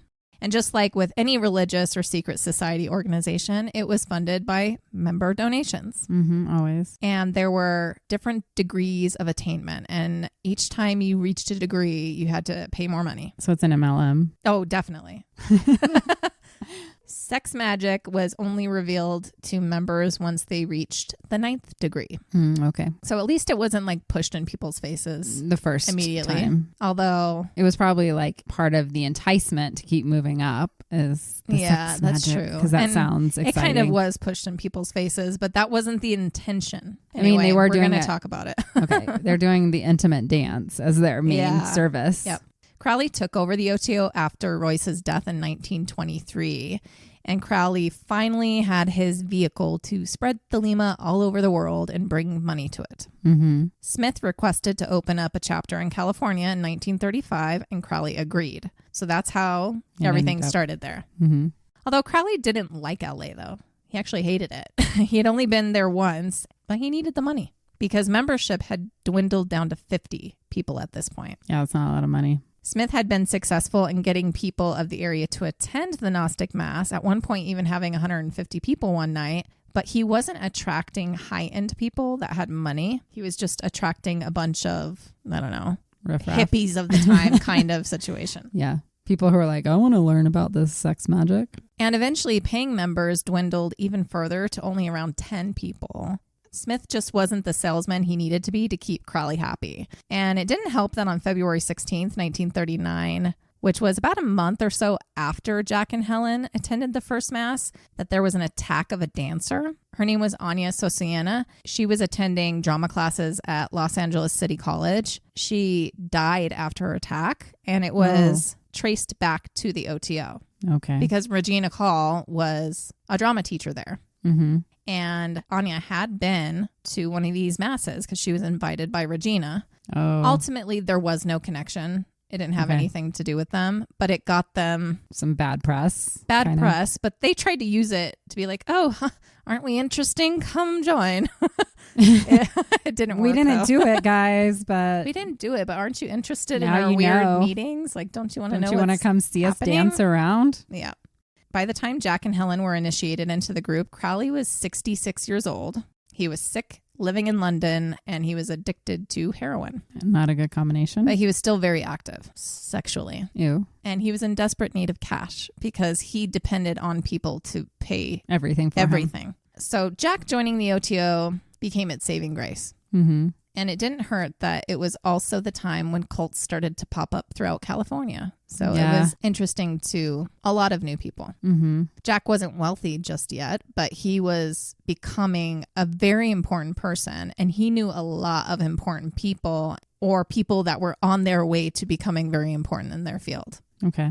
He was at first a bit shy to mention his involvement in the occult with the OTO to others that he worked with. Melina was aware, but did not share in his interests. But that didn't stop Jack from trying to recruit Melina's wife. Oh, that's weird. Her name was Lillian, and she was only 18 years old. Ew. Melina was often traveling to update the Air Corps on their progress, and Jack thought bringing Lillian into the fold might eventually convince Melina to give it a try. Okay. He wanted all his friends to be a part of it. Mm-hmm. Jack and Helen were really friendly with her and would have her over for dinner sometimes when Melina was away, so she wasn't alone, and invited her to go to one of these parties at the OTO home, and Lillian was not impressed. She's like, what is wrong with these people? Found it all really weird. Yeah. And then she went back to Melina and she's like, they were in all these costumes and like all this weird stuff. And he's like, just brush it off. He was like, Jack's into all kinds of crazy things. Like, don't worry about it. It's just Jack. I'm just like picturing Eyes Wide Shut kind of party. Oh, yeah. What I picture when I think of this, I think of just, the thespian group. Mm. They're all interesting people who want to talk about art and drink and put on a play. So that's what this was. And at least they weren't eating cookies with menstrual blood yet. Anyway, she never went again. Yeah. She's like, that was an experience I don't need to repeat. But no thanks. Jack took a couple of other friends not involved in his research group, and they were not impressed either. They found the mass actually boring. They were science fiction writers, and they were like expecting there to be a naked woman or something to happen. They're like, when's it going to get sexy? And they're like, I don't want to see these old people dancing around. They were just underwhelmed. Yeah. Because they could write better than what they experienced. They're like, this feels silly. They didn't join. But he had some luck with one Caltech student who would go on to be an important person in Thelema. His name was Grady Lewis McCurdy, and his fiancée, Claire Palmer. McCurdy looked up to Jack. Jack was a bit of a mentor to him, and he even got Helen's half-sister, Betty Northrup, involved. She was 16 years old and had moved into Jack and Helen's home while she was finishing high school. Some people think it was to escape her father. Yeah. She became very interested in everything that they were interested in, as kids can be. Yeah, that makes sense. Parsons adopted the Thelemic motto of Thelema obtentium prodero amoris nuptiae. Okay. I don't know how to say that, and I don't think I could look up pronunciation on that. So it's essentially a Latin mistranslation of the establishment of Thelema through the rituals of love. Okay. And the initials of this motto spelled out Topan. So he adopted the title of Frater Topan, and Topan represented the number 210 in Kabbalistic numerology. So he started writing his letters and just writing his name in that way. Jack and Helen started holding 2 weekly meetings in their home for the OTO. So here we are. It is MLM. It really is. Yeah, because now they're bought in. Smith wrote to Crowley about Jack and said, he has an excellent mind and much better intellect than myself. JP is going to be very valuable. Another of the OTO's members, Jack Schneider, was corresponding with Crowley behind Smith's back. He made claims that Smith was prostituting some of the female members and embezzling money from Crowley. Neither was true, actually. Thankfully. Good. But I guess Crowley found such tattletelling or bad-mouthing antics amusing. He liked them going after each other. He liked drama, obviously. He liked the drama. Yeah. But having Jack come on board was a big win. And Jack started to look up to Smith as a type of father figure. So Smith is the dude who crawled out of the sarcophagus. Okay. Got a good picture of that in my brain now. Crowley also heard from others who were excited about Jack's potential, and he told Smith that Parsons is the most valued member of the whole order, with no exception. Whoa. So Jack was the main man at OTO and about to strap rockets to a plane as well. He was a busy guy. They were ready to start testing. Jack was on his 27th version of fuel that he had created in the last few months, and this one that he just finished, he named Gausset 27. They purchased a small 753-pound single-engine plane, an air coup, in July of 1941 and started testing on August 6th. They needed to start small, of course. This wasn't testing in front of the Air Corps just yet because they needed to make sure it works. Right. And it didn't. But they had a deadline, so they had to keep trying and trying. One of the rockets ended up damaging the plane. It like blew a hole through it, so that stalled them for a minute. Yeah, a little bit. And they had to fix the plane. On August 12th, it was time. So in front of many important people, family and friends, they did the test on a plane and they succeeded. Oh. It was performed at March Air Force Base in Moreno Valley. The very, very brave Navy Captain Homer Boucher Jr. was the pilot. Okay. Very brave. Very brave. Like, That's why how I do you said find that. somebody that's like, yeah, I'll try out that. So he was interested in rocketry and everybody thought he was stupid too. So when someone asked him to be a part of this, he's like, this will be my only chance. Yeah. But he was, it was a suicide mission really, because they weren't that great at not blowing shit up. I know. And you could have been bits and pieces. Yeah, but it worked, I guess. Lucky him. They were able to reduce takeoff by 50%, which is pretty big. And it was the first plane ever boosted by rockets. There were 62 more tests over the next few weeks, and the NES was impressed and increased their grant to $125,000. Oh, damn. Yeah. Now they're getting up there. This time, they wanted liquid instead of solid fuel testing, and they wanted it by the spring of 1942. Okay. They're really pushing these guys. And the case was rushed once Pearl Harbor was bombed and the United States declared war on Japan. Then they needed better war machines. They needed to get off the ground quick. Yeah. And instead of a small air coup, the rockets were to be tested on a 14,000-pound Douglas bimotor bomber A-20A, which is much larger than their little plane that they were using. Mm-hmm. After some trial and error, the boys were able to come up with a liquid combination that worked, but it was really toxic and scary to work with. Explosive, I'm guessing. It was a mixture of aniline and red fuming nitric acid. They tested the JATO equipped to A-28 at the Muroc Auxiliary Airfield in the Mojave Desert on April 15th, 1942, and it went as they hoped. It provided 5 times more thrust than the Gausset 27 and again reduced takeoff time and distance by about 30%. This was a bigger plane. And weeks later, they had their first production contract to sell 60 of these JATOs to the Air Corps. Well, look at them. I know. They're doing it. They had done it. They're making it happen. They said that they could do it, and they did. And they got the money to do it. Yeah, and it was years of hard work. Mm-hmm. But there was still one problem. Jack and Ed still weren't technically part of Caltech. Okay. They were tired of not being included. It was their idea to begin with, and they really weren't being included. And they didn't really want to be a part of Caltech. They didn't want to go to school and be a professor or something, but they needed something so that in case something happened and like the Army didn't want this specific product anymore, that they weren't going to be forced to go back to doing their odd jobs again. Right. The main goal was still getting to space, and they all realized that they had this opportunity to make good money right now with the JATOs, but they needed somewhere to do it. So they couldn't use Caltech forever. So they decided to approach aeronautical companies to see if they would be interested in setting up rocket engine divisions and participate in the profit sharing of this. Okay. And they thought for sure, well, we just proved we can do it. You would be stupid not to support us, but no one did. No one took them on. Why? Because rockets are stupid, remember? They're still stupid. Yeah. They're stupid. So they knew they were on their own and decided to officially start a company together. Okay. They formed the Aerojet Engineering Corporation in March of 1942. This included Jack, Ed, Molina, Von Karman, and Summerfield. They each invested $250 and opened up offices on Colorado Boulevard and brought back the engineer Apollo. And they hired a lawyer, Andrew Haley, to also act as their treasurer. So he just comes into the story here and there. Okay. But to them and their group, he was very important. There's a lot of people that I mentioned that have like entire backstories to everything. Of course. And I feel like sometimes I'm not giving the full story, but I can't talk about 20 million people.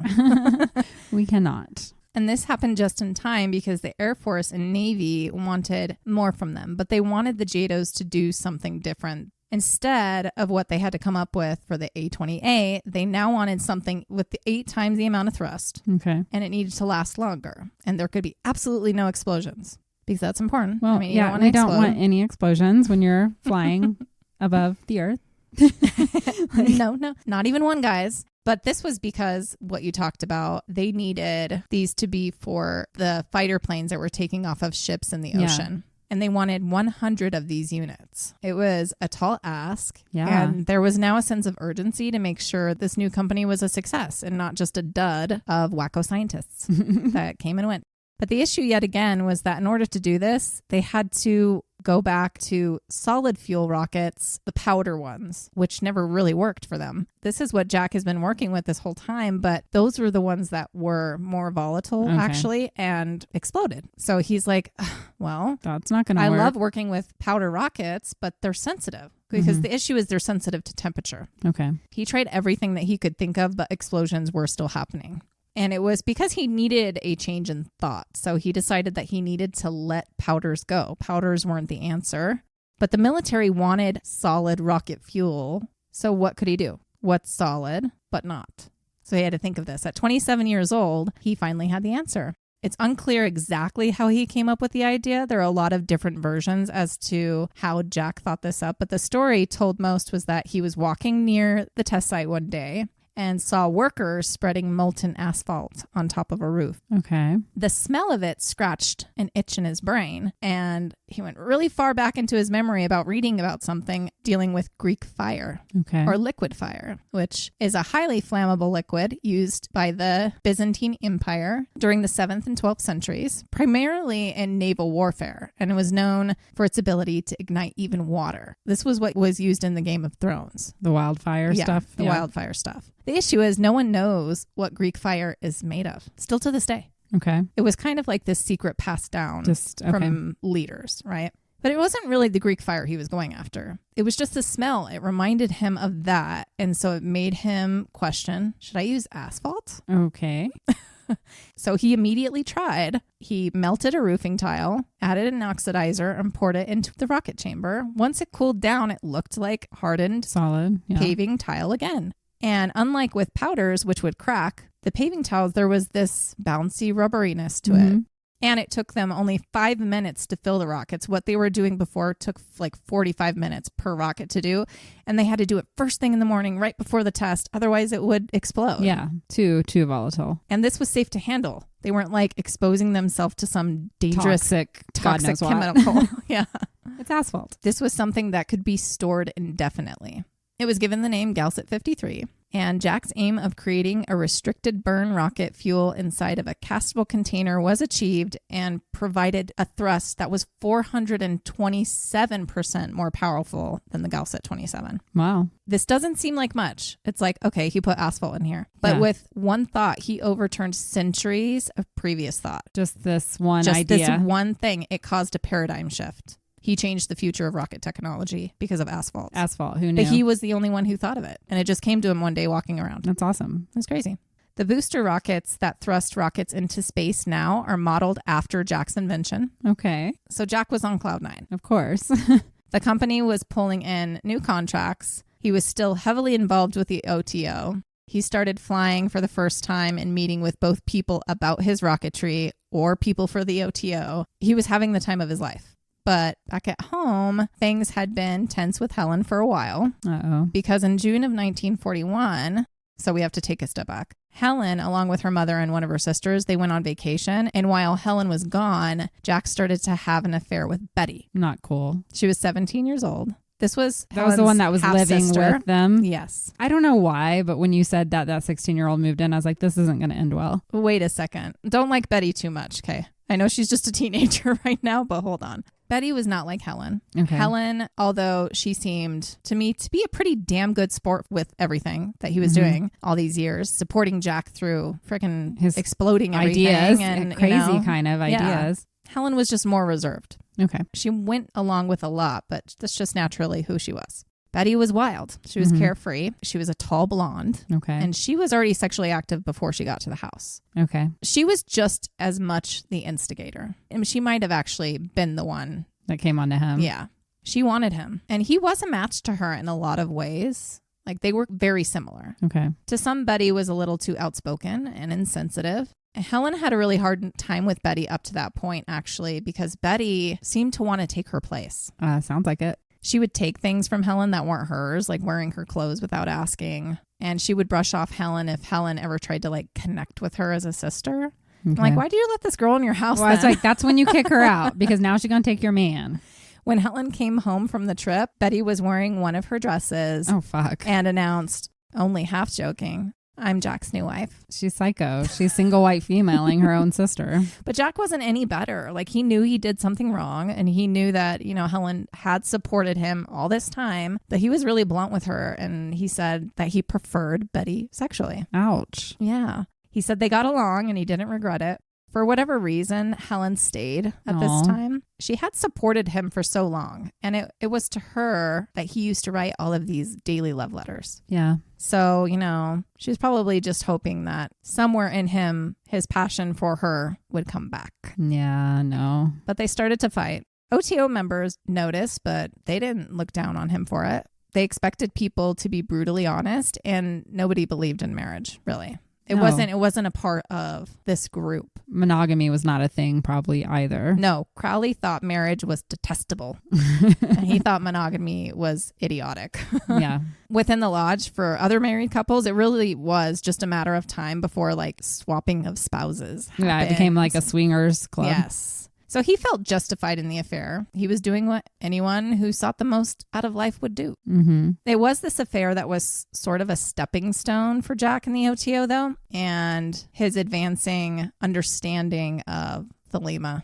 He credits this affair with Betty as being what led him towards becoming a great practitioner of magic. Wow. Must have been a really good sex. Good lay. Yeah.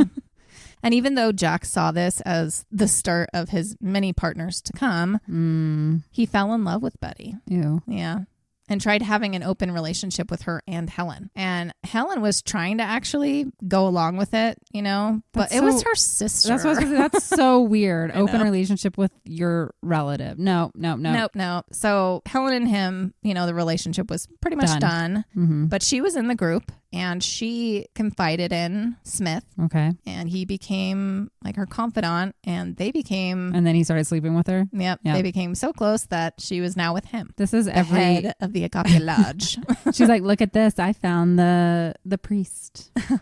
Jack was 10 years older than Betty, but Wilfred was 24 years older than Helen. Yeah, because he was like 60-something. You told me earlier. Yeah. When they met him, he was like 53. Okay. So he's like 55 now. Okay, sorry. Anyway, Jack didn't care about their relationship because Jack and Smith, I go in between Wilfred and Smith. I don't know why, but they were pretty close. Like, he thought of him as a father figure, remember? So he's okay with him sleeping with his ex-wife? I guess so. I mean, because he's with her sister now, and it wasn't like a weird thing because Helen would stay with Smith for the rest of her life, actually, though. So, wow. Yeah. So it was a real relationship. It was a real connection. Yes. Mm-hmm. Some older members of the lodge, though, were starting to worry about what the order was becoming with Jack involved because of those he attracted to the group. They felt that there was too much focus on sex. Regina Call was really pissed because Smith told her that Helen would be taking over as priestess. Oh, no. You've been replaced by a younger model. And Call used to be his lover. Of course. No more. And she also used to organize everything, and Jack took over that. Like organizing events. Things were changing and quickly, but Crowley only heard good things about Jack. So Jack suggested that everyone move out of this weird house. Okay. And go to Pasadena, where there's better lodging, larger rooms. And it would make it easier for Jack, Helen, and Betty to not have to commute. Okay. And he offered to help finance the move. Mm-hmm. Most were on board. Call, she was just not happy. Like, she helped found that group, that area, you know, so. But you said it was kind of a rundown house. Yeah, exactly. Yeah. He found a house on Orange Grove Avenue, actually. Okay. Back to the street he grew up on. Homes weren't expensive now, though. It was like 1/10 the price. Yeah, it was probably like $10,000 for a house. But they were large, and it would allow for the OTO to expand. They moved into 1003 Orange Grove Avenue on June 9th, 1942. And this included the people who lived, you know, originally on Winona Boulevard, and some children, which I found interesting. Okay. Like actual children running around. That people had within their children. Sex magic. Well, this group hadn't been around that long. So okay. it really they came into it with them. Exactly. But this included Jack, Helen, and Betty. They moved in too. Surprisingly, rent was only $100 a month. God, for a that mansion. Would be nice. A millionaire used to live there, but it needed a lot of work. It had enough rooms, but it had a lot of issues going on. And it had 25 acres of unkept gardens. That's a lot. Which just sounds magical. Acres? Well, not if it's unkempt. It's just like overrun. There's probably lots of bunnies and yeah. It just snakes. Reminds me of like the secret garden. Yeah. Before it was taken care of. The home also had a plethora of hidden passageways. Secret garden again. But creepy-ass millionaires' hidden passageways in the house. Yeah, they were doing something not good. I don't want to know what was going on back there. Jack and Betty got 2 adjoining rooms. He adorned the walls with his collection of knives. He was very obsessed with knives, I guess. He has all kinds of shit to his weird personality. Obsessions. Yeah, he has weird obsessions. Helen shared the master with Smith. Jack turned the garage and the laundry room into one of his laboratories. Okay. Hopefully he doesn't blow everything up. But it wasn't easy. Like, it was a lot of random people and children trying to live together. So they became like a commune. Everybody ended up having their own tasks. Not something that they would choose for themselves, but they would be the person to do that. Like, they had chore charts. Exactly. This does not sound like something I would ever want to do. No. The more adults living in a house, it just gets really complicated. It does. They had livestock for meat and rituals. Okay. So everybody was kind of making it happen, but Jack was actually paying for most of it. Okay. And what he didn't put in the house, he gave to Crowley, and he would only keep like $10 for himself each month. So everything was going to this. Okay. Since Jack and Helen joined, they brought 40 new members. MLM. Including Ed and his second wife, Phyllis. With all these new members, more and more affairs were happening. Of course. It was an interesting place to be, considering what the rest of the world was going through, the war and everything. So it was an escape for a lot of people who are like, whoa, look at this crazy house. Full of crazy people having lots of sex. Yep. Different people. They planned an equinox party for the autumn of 1942, and they invited friends and colleagues from Caltech and Aerojet. It wasn't going to be like super OTO focused. It was just more of a way to come together. He wanted to bring his 2 worlds together, but not scare people off. Because Jack was nervous. Just before this party happened, he received a letter from Crowley directly. It was his first one. Okay. Usually he only heard things from him through someone else. Mm-hmm. But Crowley wanted him to take on some of Smith's responsibilities, including unveiling and teaching his new manifesto, which Jack was disturbed by because, it had all of Crowley's typical teachings: live, laugh, love, drugs, sex, whatever.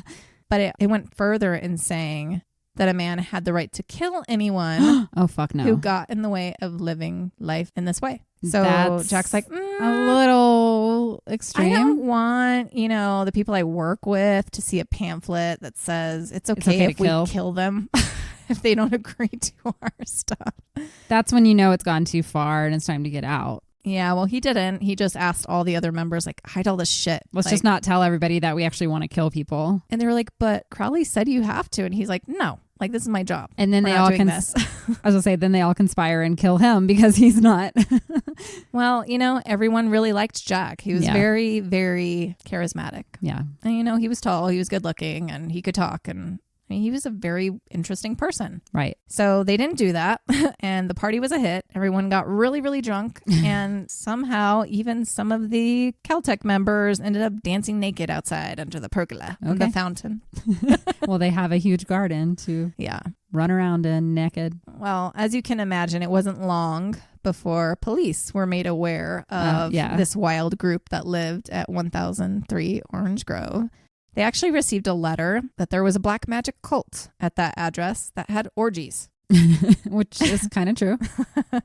When the cops showed up, though, Jack gave them a tour and explained that they were a fraternal study group that discussed philosophy, personal freedom, religion, and the mysteries of life. Uh-huh. The cops didn't see anything weird, so, they left. It wasn't the last time. They would stop by many times. And even the FBI was made aware of them, and a case was opened on Jack. Oh, wow. Yep. But this letter caused a stir for the people in the house because who wrote it? Yeah, who did this? And the letter came from Texas. Some of them knew that Regina Call had moved to Texas. No, it's her. Yeah. She's jealous. A woman scorned. An ex-priestess scorned. Mm-hmm. Hell hath no fury. Of Regina Call. But there were a lot of upset past members, not just her. Typically, it was those that were brought in and were married. And like, you know, only one stayed behind. Well, only one of them was like open to the sex stuff or whatever. And it would ruin the marriage. I was supposed to say, it's just like nowadays when people are like, let's open our marriage up. Usually one wants it more than the other and it never works out. Right. Yeah. Same thing. And Jack was part of the problem because girls wanted him. And he wasn't just with Betty. So like he slept with a lot of girls there, but Betty also slept with a lot of guys, but just became this couple. Okay. They were like together, but slept with everybody. So they were like perfect for each other for a long time. If they didn't get jealous. And it wasn't just sex, it was alcohol and it was drugs. They had the homemade absinthe all the time because he's a great scientist. They had coke, weed, amphetamines, peyote, opiates. Whatever you want. Jack took all of it. Okay. And this lifestyle started to affect Jack at work. You think? His appearance, anyway. His appearance. Okay. He would often show up sleep deprived and hungover or sweaty from withdrawal during the day. But it never stopped him because rocket work was just as important to him and he would make it work. I just don't know how he managed it. Lots of uppers. Yeah. So he's probably looking real crazed. Word from a close Crowley supporter got back to Crowley that the lodge was nothing more than sex and drugs and that they weren't doing the Gnostic Mass. I mean, that's the boring part. Let's just get to the good part. I know. Well, they actually hadn't done the Mass since they moved in and they're supposed to do it every week. So they're like, that's too much work. Honoring Crowley. And Crowley doesn't like that. Yep. So this guy really had it in for Smith, though. He was blaming Smith as the reason that all of this was happening. Okay. Even though it was really Jack. Like, Jack was the influence. But here's the thing, you know, Crowley was all about sex too. Yeah. It's almost as if Jack came in, he read all the stuff that Crowley had said, and he gave all these weird people permission to actually follow it. It's kind of how it came off to me. Whereas Smith was just more like the dad of the group. Mm-hmm. Yeah, he had sex and stuff, but he was more, I don't know, a priest. Yeah, he was more of an actual leader type. And Jack brought the wild side to it all. He did. So Crowley was upset, though, when this was brought to his attention because he was starting to get less money, even though they had more people showing up. It's because they were all busy. Because they weren't doing the mass and like leveling up or whatever where they had to pay more money. Yes. And they weren't out doing new everything. People. They were really focused on, well, sex is magic, and so let's have sex. Yeah. And Crowley thought Smith was to blame. Okay. So in January of 1943, he ordered Smith to step down as head of the lodge. Okay. Until he set himself straight and could figure out how to make the lodge successful again. Okay. Confused, Jack and Helen wrote to Crowley telling him that Smith was doing a fine job and not to believe everything that he heard. But this didn't work. And with Crowley's word and disappointment in Smith, there was this big division in the group. Like some supporting Smith and some being like, well, we can't support Smith because Crowley's not supporting Smith. Right. And to Jack's surprise, all of a sudden he was appointed head of the lodge instead. Ooh. He's the one that caused everything. Did he even want that? Yeah. Well, I mean, yeah, sure. It's an honor, right? Right. But not really, you know, because he truly believed in Smith. Oh. So that's who brought him in to begin with. And it was the father figure, right? So. Yep. Tension remained high and many people ended up moving out until there were just 5 in the house. Jack, Betty, Jane, Helen, and Smith. Uh-oh. So he was head of the order, though, and he said, fuck it, I want to do some magic, like real magic. Real magic, not sex. He was already doing like other magic of his own, but he wanted to really learn magic now. I'm head of the order, so now I have access to the information. Because that's the whole point. If you get to the top, you get more info. Exactly. But he felt like he also needed to get back in Crowley's good graces because he thought, you know, writing Crowley about Smith and that they supported him would help. And then when Crowley was like, no, I want you to just get rid of him and take over. He felt like, great, now I have to make him happy again. Mm-hmm. So he sent Crowley $300 to make amends. And he started to organize more parties. So he did try to get people in the right way. Like he was trying to have people initiate into the OTO. Okay. One of these parties was a summer solstice. 40 people attended. It was lighter. There was a short talk about OTO and then they did pagan rituals. Okay. Like fire dancing. That sounds fun. It was a good event, but Crowley still wasn't happy. He was just so focused on Smith. He wanted Smith out for good. Okay. I don't know why he's so against Smith. I don't know what Smith did to piss him off. Something. Yeah. Who knows? I mean, everything turns into just high school gossip. So that's probably what was going on. from what I kind of could gather, it's like Smith and Jack were really the only ones paying his bills, Crowley's bills. Like there weren't any other chapters? No, this was the only chapter. Okay. Now. Okay. Yeah. So I don't know. It's just unfortunate. Crowley just needed like a sugar mama, and he was depending on all these random people to pay for his food. They weren't. And then he was like, oh shit, got to reform it so I can start making money. Manipulate. So this is interesting. So Helen ended up giving birth to Smith's son. Okay. His name was Quinn Lonville Parsons. Oh, she was still married. She was still married. So yeah. And this happened in April of 1943. Okay. The three moved out in May into a 2-room cabin in Rainbow Valley. And it wasn't necessarily their choice, because Crowley wrote Smith an absolutely fucking ridiculous 12-page letter. And said, get the fuck out? It was a hodgepodge of BS, but yes. And it went into all this crap about, I delved into your birth chart and I did all these oracle readings and I cross-referenced this with this and this and this. And my God, Smith, I found out that you're not a man at all. You're actually an incarnation of a god. What? And that Smith needed to leave the lodge and journey forward on a path to figure out what god he was the incarnation of. That was his sole purpose now. He was advised to tattoo his head with 666 and go into the desert for a meditative retreat by himself.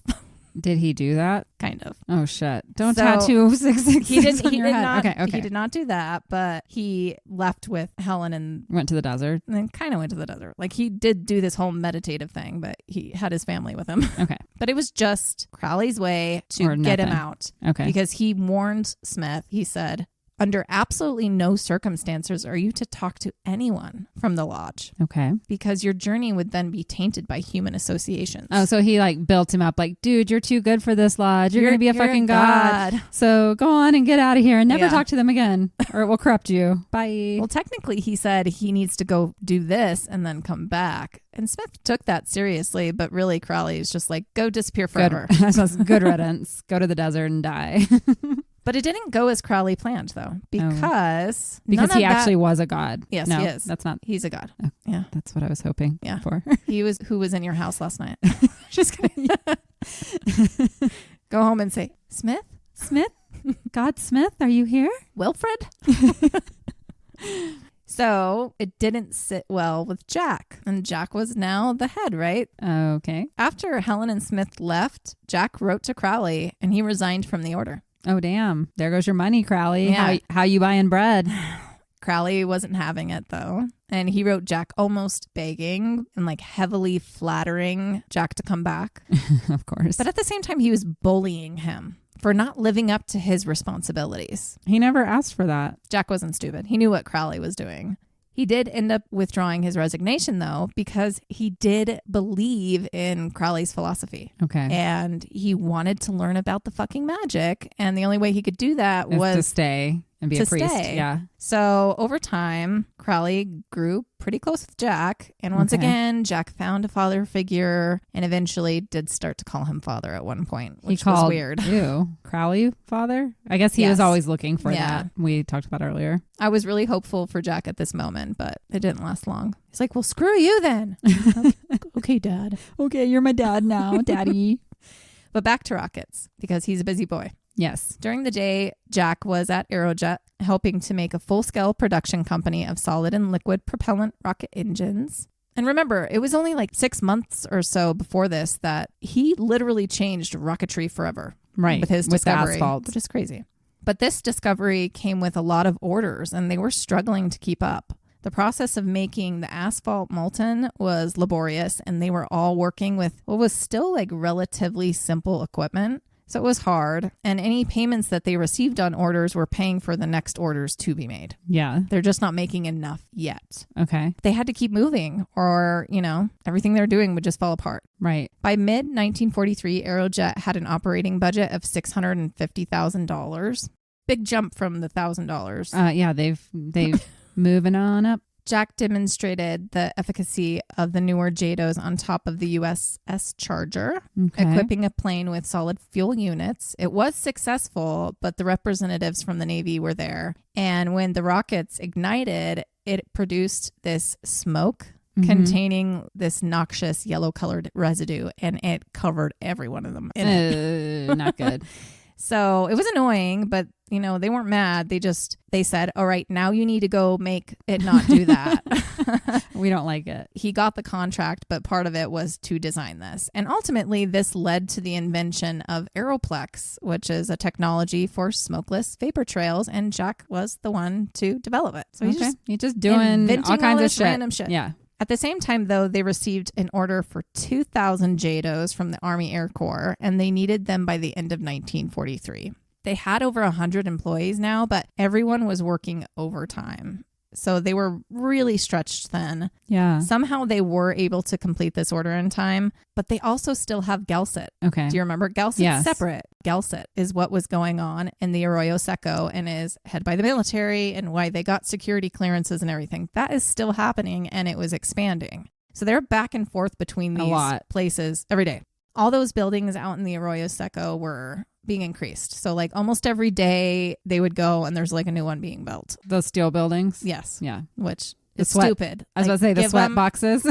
Give them some fans. Yeah. Get some air conditioning at this point, no? So that's separate from the company, but they're all still involved in the research and the work that was going on there. So this is where all of the experiments were still happening. And with World War II still raging, the Air Force now wanted high-speed missiles from the group. And not just any missiles. They wanted the kind that could dive underwater, like hydrobombs. Get some submarines or something. So they're starting to work on that. A lot was going on, and Gelsit was still running somewhat similar to how it did when it was just the Suicide Squad. Mm-hmm. It was really poor working conditions. Yeah. And it just wasn't a very serious place to be, although they were handling very serious big things. Yeah. Testing was happening every few minutes a day. And Jack, as genius as he was, this is another side of him, he was a massive jokester. Okay. And would blow up things just because, sometimes nearly seriously harming people. Oh, shit. Or destroying really important things. But he just thought it was funny. He Watch was it go always boom. doing something. Yeah. And when he wasn't doing that or actual work, he was trying to recruit like young receptionists and assistants to come back to his house. And have sex. For OTO. Yeah. Stuff. He's like, come join my cults. You're really pretty. It's all about transcendence if you come sleep with me. We wear robes. and do jump dances. over fire.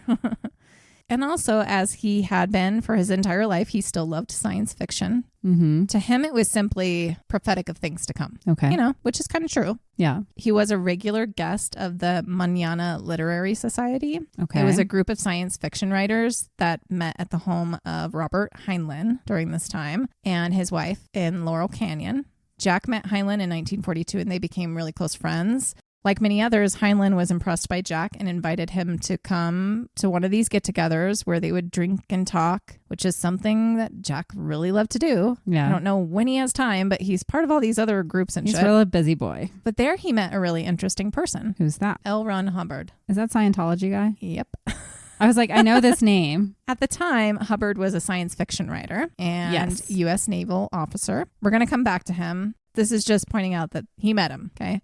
Everyone enjoyed Jack at this thing. He wasn't as uptight as a lot of scientists were. Okay. Because Jack believes in magic. And he's taken all the drugs. Yeah. He's a fun time. He is. Several science fiction stories released during this time actually are believed to be influenced by Jack because of how interesting a character he is. Okay. So anyway, he's busy, but Jack's involvement in science fiction and this like group, it was just like this nice break for him here and there. But it was soon going to end. This group didn't last forever because of the war. No. British intelligence and the U.S. became aware that Nazi Germany had developed the V-2 rocket. Okay. This rocket was very tall, powered by a liquid propellant rocket engine. It was the world's first long-range guided ballistic missile. Okay. It was the first artificial object to travel into space, crossing the Kármán line, which is the edge of space, with the vertical launch of what was a test rocket. This happened in June of 1944. Research of military use long-range rockets began with the graduate studies of Wernher von Braun. Jack actually used to correspond with von Braun as a teenager. Okay. They were pen pals. Like he knew all kinds of fucking What the people. hell? It's crazy. And it was all because of this pulp magazine science fiction-y stuff when he was young. Whoever was interested in that, it became like this group of people who would correspond with each other that all ended up being fucking rocket scientists. It's crazy. Who would have known? Anyway, a series of prototypes culminated in the A4, which went to war as the V2.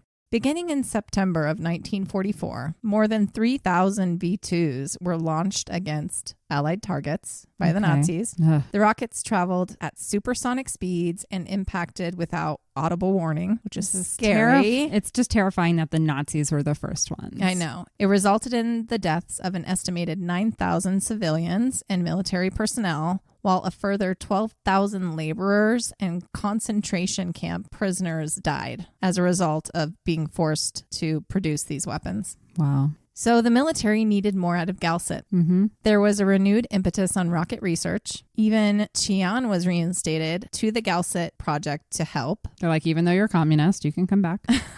Despite his initial security clearance rejection. So they didn't know he was a communist yet. It was just that he was Chinese. Okay. They're like, they were least, judging him. I was going to say, at least you're not German. It's okay. The group received a $3 million grant to develop rocket-based weapons, and they had only 1 year to pull it off.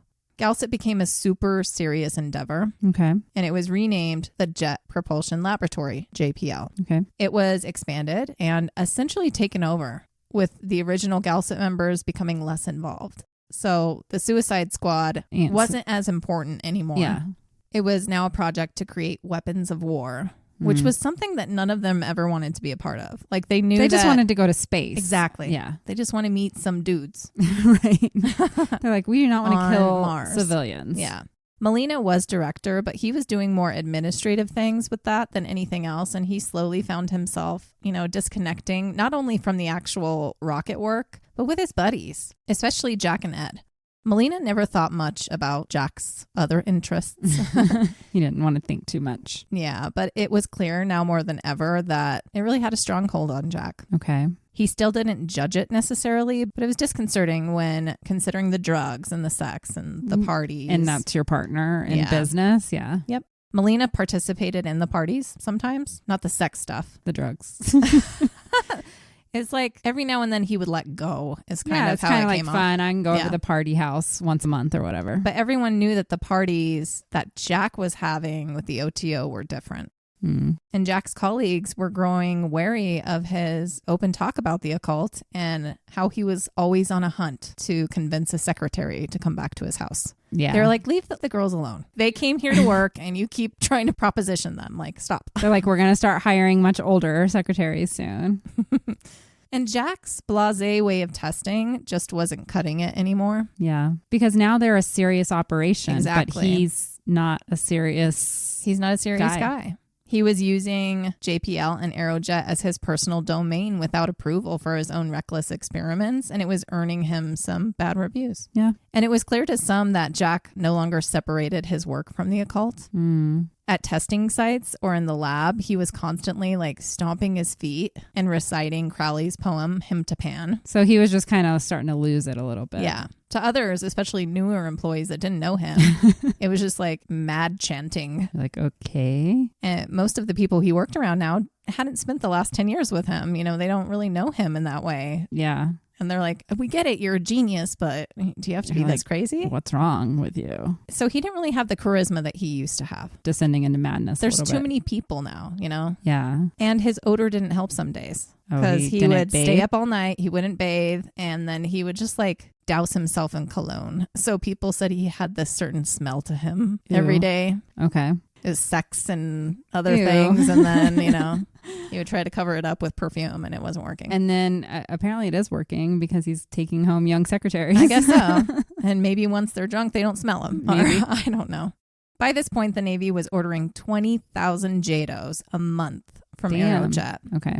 It was a really big order compared to the original 60 they started with their first contract, and way more than they even did the year before, which was just 2,000. It was too much, and they needed outside investors to come in and help if they were going to pull it off. Yeah. So there was talk of a company takeover of Aerojet, and it scared Jack. Like, he tried to pull himself together for a little bit and act more businesslike, but he had a really hard time working with others. He was used to doing whatever he wanted. Mm-hmm. And, he was the foundation of everything, but he was no longer the only one in the field. Well, sometimes the innovator's not the one that can keep it sustainably going. And he wasn't, it sounds like. He's the visionary, but not He's the visionary, and he was losing his spark. Yeah.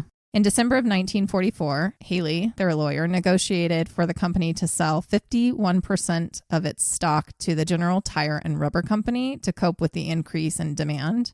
Okay. It was sold for $75,000, which was a steal. Mm-hmm. Some of Aerojet's Caltech linked employees would only agree to this, though, on the condition that Jack and Ed were removed from the company. Wow. Yeah, because they weren't professional enough and their ties with the occult would be a stain for the company. Haley, although intentionally withholding some information from them, persuaded Jack and Ed to sell their stock to other shareholders. Okay. Ed sold his share to Melina for $11,000. Jack sold his as well, but the amount is unknown, but people just assume it was around the same amount. Mm-hmm. Jack used part of his money to buy out the lease at 1003, Okay. which was now called the Parsonage after Jack. Oh, God. It's really unfortunate, actually. It makes sense why they did it, Yeah. why they cut him loose. It's a wonder he didn't die in any one of his many explosions all these years or hurt someone else. You know, he and Ed were loose cannons. Yeah. But it's sad. He founded this. And He founded this. He was being left behind from something that started with him and Ed as young kids building these little rockets. And they had the crazy idea to go to Caltech and say, hey, yeah. who wants to build a rocket with me? And They're now the reason it happened. And now they're leaving with what, $11,000 each. Yeah. Unfortunately, this story happens a lot in business. I know. It does. It really does. Yep. Today, Aerojet is a multi-million-dollar company. Of course. At one point, it had over like 25,000 employees. Like, it's a big deal. Damn. And it's been involved in every single space flight. Wow. And they got kicked out. Yeah. So what were Jack and Ed to do? Have more sex and drugs? I know, but that doesn't feed you. So No. Jack was 30 at this point and Ed was 32. They're still so young. I know. Yep. For a while, Jack just hung out without a care in the world. For the first time in his adult life, he was taking a break. He didn't have to work. Yeah. He was really enjoying himself, actually. Mm-hmm. But with a mind like his, you can only play house and take so many baths. Yeah. Long sure. baths. Before you need to be like doing something. He's like, I'm a genius. I must use my genius somewhere. Yeah, exactly. Jack and Ed founded the Ad Astra Engineering Company. It was an umbrella company for them to do whatever they wanted, really. Okay. Under the company, Jack founded an explosives manufacturing company called the Vulcan Powder Company. Ed bought himself a plane. Well, good for him. Well, he bought himself a plane because he wanted to learn how to do daredevil stunts. Oh, not good for him.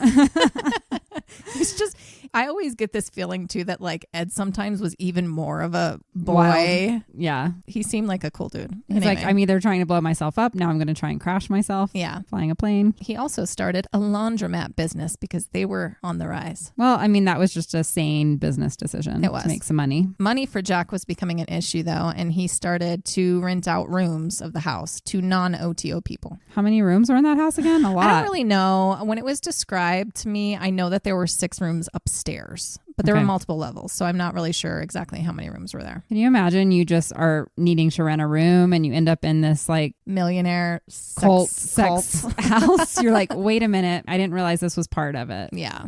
By the end of the summer in 1945, there were 20 people living in the house, all in their own ways just as unique as Jack, because he and Betty wouldn't let just anybody. Oh, okay. So they were looking for kind of very specific, quirky, artsy. Yeah. Just, whatever. Live and let live. The hippie before the hippies type of situation. This included L. Ron Hubbard. Oh, he's back. He's back. He's 3 years older than Jack, but he moved into the house. Okay. By this point, Jack and Betty had been together for 4 years. Okay. Betty was now 21. They had an open relationship, but to almost everyone, they believed their relationship was like bulletproof. Like they were a solid couple. The real deal.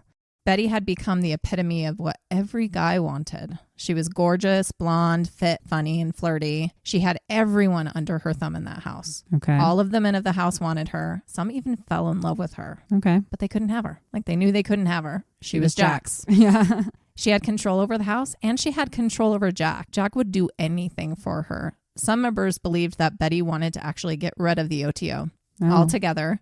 She would like interrupt meetings on purpose, just to make sure that they weren't like too serious. And, she had her man, she had the house, and she had her lovers, and she didn't want the order. She just wanted to keep having fun, but not any of the serious bullshit. Exactly. No one grabbed her attention from Jack other than for a night. Okay. So they were both sleeping with everybody, but... They were in love with each other. Right. That was until Hubbard moved in. Uh-oh. Trouble in paradise. Every time I see the word Hubbard, I just want to call him a cupboard.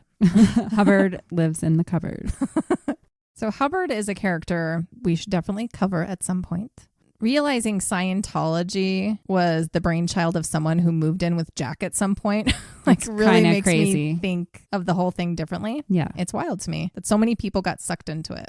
But a lot of it starts to make sense in a way, especially with its celebrity backing. Yeah. When you think of this, just in Jack's life alone, which I haven't mentioned, like 50 people, possibly more that he was associated with that ended up going on to be famous in some way. Interesting. Writers, scientists, actors, politicians, cult leaders. Like Jack knew Everyone.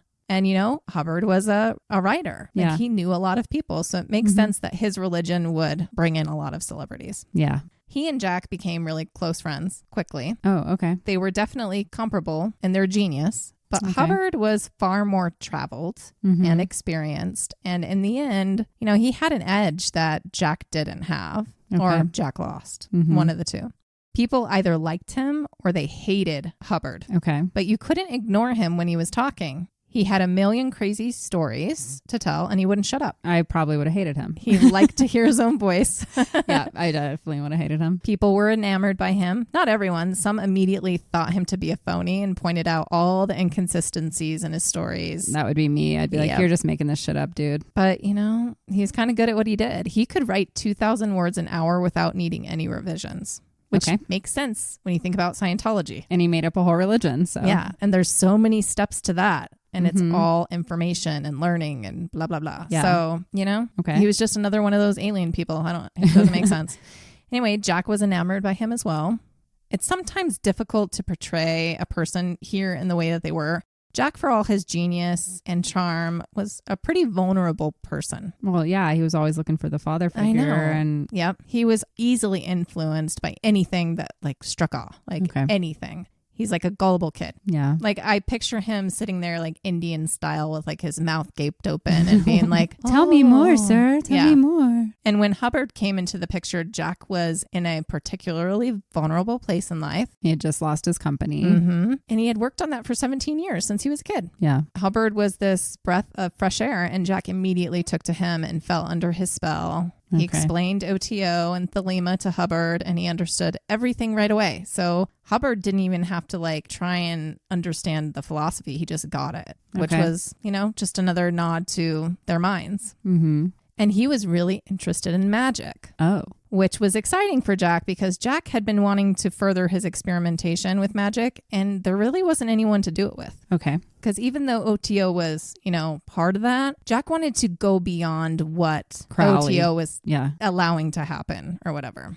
Jack wrote to Crowley about Hubbard, excited to tell him about his new friend and that he has an extraordinary amount of experience and understanding in the field. From some of his experiences, I deduce that he is in direct touch with some higher intelligence, possibly his guardian angel, the Thelemic person I have ever met, and is in complete accord with our own principles. Okay. So high words from Jack for Hubbard to Crowley. Jack and Hubbard became somewhat inseparable for a time. They would fence together in the living room and talk for hours about science and science fiction. Jack ended up letting him have one of the main rooms in the home, which was, you know, upstairs with them. And Hubbard wasn't just intoxicating for Jack. He was a real ladies' man, Oh. like Jack, but with his endless out there stories and being the new, like, confident face in the house, he was irresistible to them. Which I do not get. I mean, I found maybe one photo of him. He didn't look that attractive when I just looked him up. But it sounds like he had some charisma, maybe. Yes, he did. And the ladies wanted him and had him. He slept with every single woman at the house. Damn. Those staying there and those who did not. It didn't matter if someone was involved with someone else either. And that included Betty. Aw. Betty fell under his spell as well. It didn't matter that in the home, Jack was the king and she the queen. And that's probably why he wanted her, actually. But Of Hubbard course. took her to bed without a care in the world.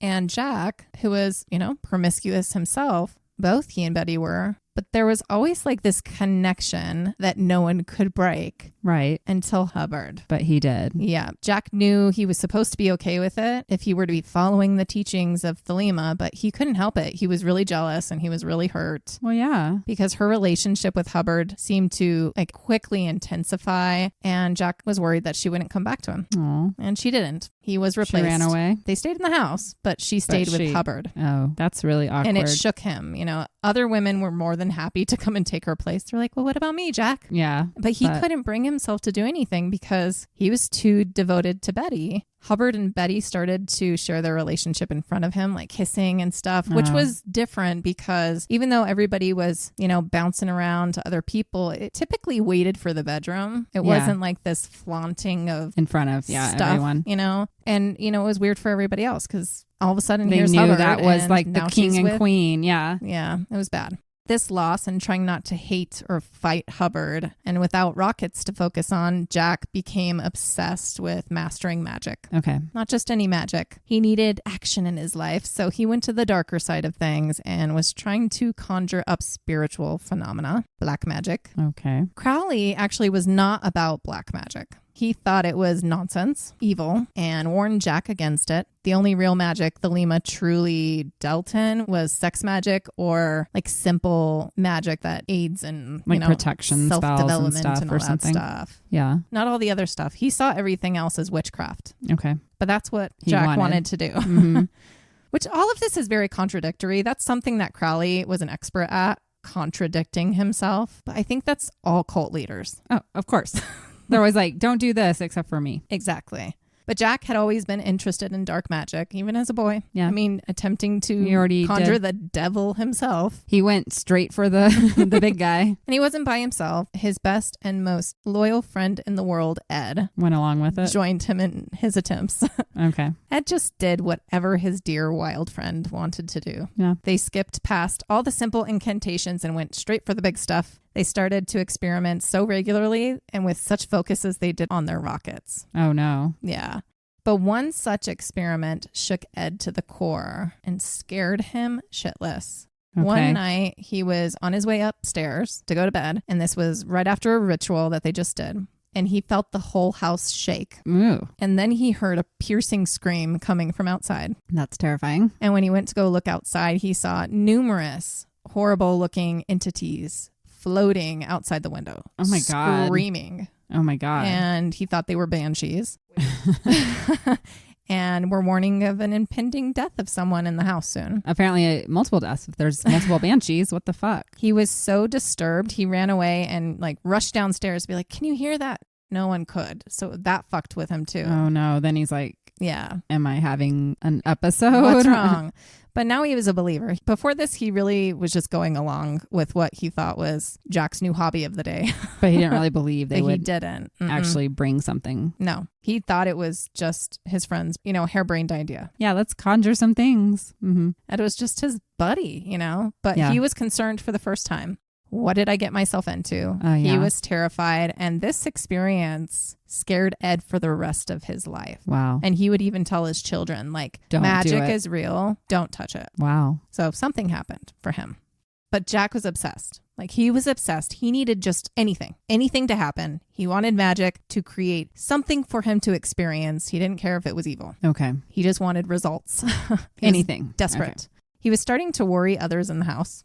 Yeah. He said he was imbuing statues in the house with a magical energy, and he started to sell them to fellow occultists to bring in money. Okay. Members were worried about what demonic forces that Jack was actually inviting into the house. God knows. Yeah. So to combat whatever he was conjuring up, some members started to get together to perform rituals to banish whatever he was bringing in. Yeah. And they would regularly clear the energy of the house. Okay. So it was a very weird, volatile time. Sounds like. Many started to experience eerie things in the home. Ghostly apparitions were seen, especially on the third floor, and other paranormal events were experienced. Sightings of orbs, disembodied voices, and poltergeist activity. Oh God, he got the worst of the worst. But it wasn't enough for Jack. He decided to embark on a magical journey that would take time and would require many steps and rituals.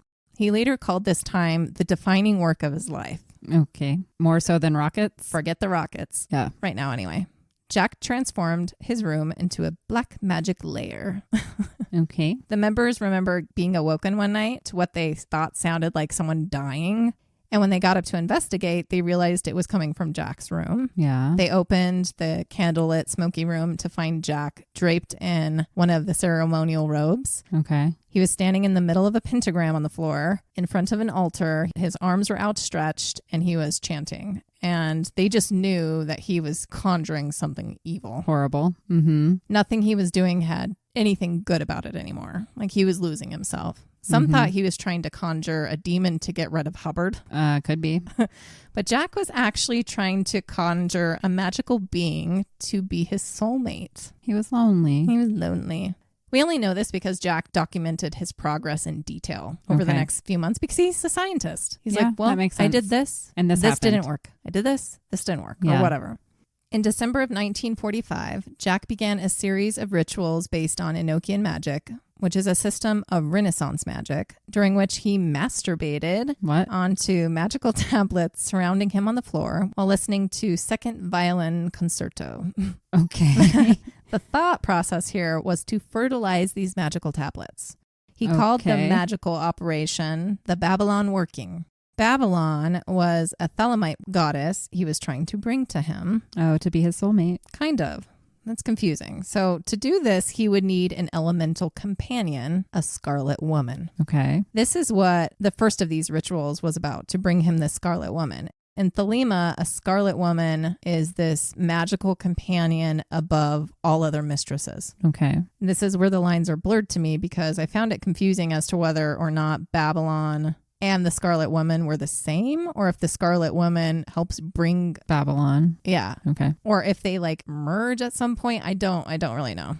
Anyway, after he was done with this ritual, he would perform a banishing rite, which took a couple of hours. And he did this over and over again for like a week. And everybody's like, can you please stop playing the violin music? He was desperate for this woman. Oh, he's sad. So much so he started to use his blood instead of semen. Okay. But after every day of rituals, something would actually happen to make him believe like that he was getting somewhere. Okay. The first day, there was a violent windstorm that followed. Okay. The next day, he experienced really rapid, loud knocks, and then a lamp on a table in his room was thrown to the floor. Interesting. And on another day, the electricity all went out when he was done in the house. Wow. When this happened, at the time, Hubbard was downstairs in the kitchen, and he experienced this physical interaction with something, like being struck really, really hard on the shoulder. And he yelled out to Jack, and Jack ran down to the kitchen. And in front of them, there was this like browning yellow light that was materializing and got 7 feet tall. Damn. And Jack decided to attack it with a sword.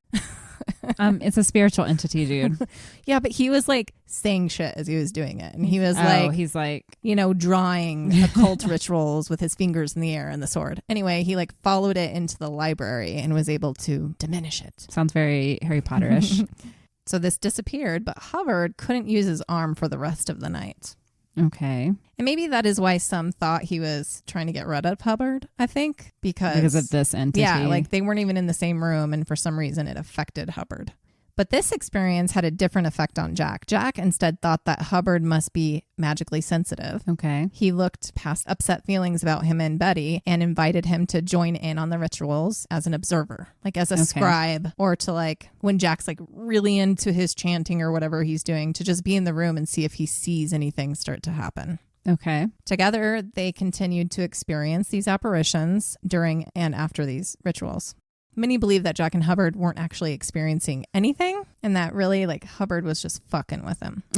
Possible. Because it's likely that Jack was under some kind of drug while he was doing this stuff, and that Hubbard and Betty were making a fool out of him. Like they're the ones around the corner like making the noises, or they were using the secret passageways to fuck with him in the middle of the night. Kind of messed up. Yeah. But Jack was in deep regardless. Okay. After a couple of weeks in January of 1946, Jack and Hubbard went into the Mojave Desert. While out there, Jack had this special place that he would go to meditate. And when he got to that spot, he just had this feeling overcome him, and he knew he had succeeded. He turned to Hubbard and he goes, "It's done." So they go back to the house. This is on January 18th. And when they get to the house, there's a new girl there. Oh. Marjorie Cameron. Oh. She was an unemployed illustrator in a Navy Wave, which I looked into. It's just a name for girls who were part of the Navy Reserve. Okay. She was 23 years old and went by the name Candy. She had vibrant, long red hair, freckles, and blue eyes. Much in contrast to Betty. But like Betty, everyone was obsessed over her. Oh. Boys and girls alike. Even stories that girls had committed suicide over her in her hometown. Okay. She was no innocent girl. She had had her experiences. She was born in Iowa, but her family was living in Pasadena at the time because her father and brothers were working at Caltech. Okay. This wasn't the first time Jack had actually seen her. He had seen her before in the house, just once. Once before she was invited by someone, but he didn't ever speak to her. He noticed her and asked after her, like when she left, like, who is that? You know, Right. I'd like to see her again or something. But Jack kind of forgot about her. Mm-hmm. But after hearing about what goes on at, this house now, and that Jack had this initial interest in her, she eventually found her way back. Okay. And it just so happened to be Right on the right day then. he went to the desert. Yep. She took Jack's breath away. She was his elemental companion, come to him from his endless rituals over the past 2 weeks. I mean, obviously. Obviously. I mean, Ariel just doesn't walk through the door every day. He immediately started performing sex magic with her. What does that mean? I don't know. They sat on a bed and humped, and he chanted the whole time. I was just like, the picture I have is him doing some like creepy dance naked. It's like kind of like what male birds do for women. He's all like, who knows? I don't know. Did it work? She liked it? Well, she didn't know anything about it. She just went along with it. She was like, okay, whatever gets you off, She dude. thought it was interesting. They didn't leave the room for like 2 weeks. Okay, so you liked it then. Yeah. She had no idea that that's what he thought of her. Like, she didn't know that he had been summoning her. He didn't tell her. That she was his soulmate? Right. Everyone in the house knew, Okay. just from the way he reacted to her. That's it. She didn't know. It was Okay. interesting. But getting Candy wasn't the end goal, like I said. It was just like this first step in all this stuff Jack was doing. His next series of rituals was to bring about a baby. Oh, no. Let's Not just any keep baby. the kids out of it. A magical baby. The true Okay. incarnation of Babylon. Not between the two of them. This wasn't a baby between the two of them. Jack didn't want actual children. He never did. Okay. Babylon would be born to some other woman somewhere in the world. So it's kind of like, yes, they're having sex and all of this stuff is happening, but it would materialize in another In somewhere random else. woman. And then that child would just show up at their door? No, I don't think they would even meet the child. I Oh, have no it's idea. just like It's kinda- like the Omen. That's what I was about to say. Yeah. It's just that child would be born from their rituals and would Yes. rule the world later or something. Mm-hmm. So he would continue having all this other stuff with her, but then he also did continue different magical rituals with Hubbard Okay. until one day Hubbard claimed that he had a vision and that the rituals were complete. They had succeeded. So Jack claimed that in 9 months, Babylon would be born somewhere in the world. Okay. And like, that's it. And But he moved can't on. tell you where or when No. or who or I don't know. Maybe the idea is that Hubbard would have a vision when it actually happened. Is Babylon part of Scientology? I have no idea. Okay. But after all this, there was a sudden change in Jack. Okay. He had overwhelmed himself so much with magic that he snapped out of this manic state. Mhm. So it's almost like he was possessed to get this done and then stopped. It was That weird. does sound like something went in and possessed him and was like Isn't it? It's using weird. him. He realized he needed to get his shit together and that in order to do so, he needed to distance himself from the OTO. Okay. He stepped down as head of the lodge. He wrote to Crowley, essentially saying, if you still want my money, I just need to go be a normal person for a while. Okay. So on March 16th, 1946, he wrote a letter to everyone at the lodge explaining all of the magical voodoo stuff that he did and that it was an end of an era and that they all needed to find somewhere else to live because he was selling the house. Oh, shit. And they had to be out by June 1st. Wow. He thought it was time to finally Move try on. and get this explosives business off the ground. But this wasn't the business that he started with Ed. He did use the same name, the Vulcan Powder Company, but it was when he was starting with Hubbard and Betty. Interesting. It was weird. And they called this umbrella company Allied Enterprises. Okay. Jack was in the process of selling the house to developers for $25,000 under the condition that he and Candy could live in the coach house that was on the property. Okay. So they weren't leaving, just everyone else had to go. Right. The Agape Lodge was put under the control of someone else. Everyone started to move out. And under this new company with Hubbard and Betty, Jack invested his entire life savings. Oh, no. He gave them $20,970.80. Hubbard also invested his life savings of $2. No, I'm kidding. Which was far less, at only at $1,183. Oh, it's quite a bit less then. Yes. Okay. Betty invested nothing. But she's she just got to along be for the involved. ride. Yeah. Jack desperately wanted something to work, wanted this new venture to work. And it didn't. Hubbard and Betty came up with a scheme to tell Jack. Oh, no. They were going to fly to Miami to buy 3 yachts and find crews to man them. And then they would sail these yachts through the Panama Canal and sell them on the West Coast for a profit. I don't know what they said to Jack, but they were going to be using Jack's generous contribution to go do this.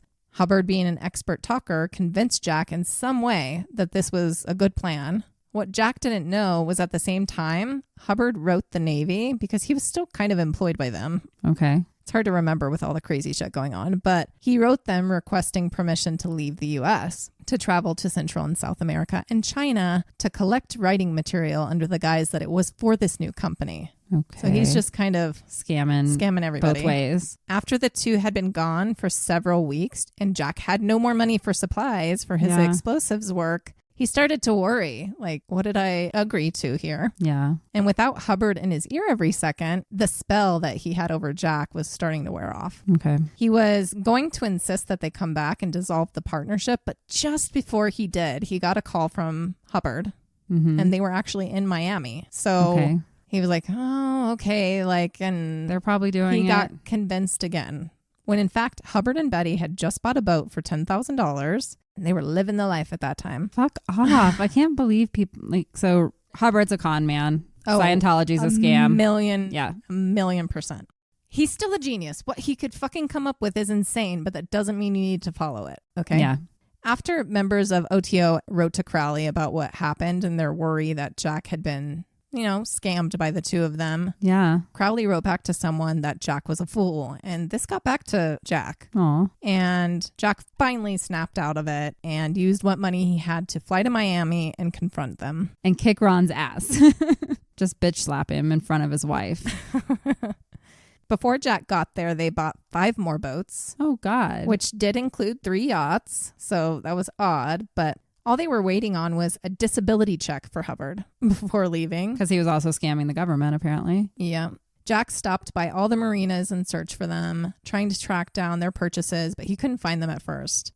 On July 1st, Jack placed a temporary injunction and restraining order on them so that they couldn't leave the county. Okay. Or sell any of the boats. Well, that's good. 4 days later, he was in his hotel room and he got a call from someone at a marina saying Hubbard and Betty heard about him being in town and what he did and fled on one of the boats with a crew paid for by Jack's money.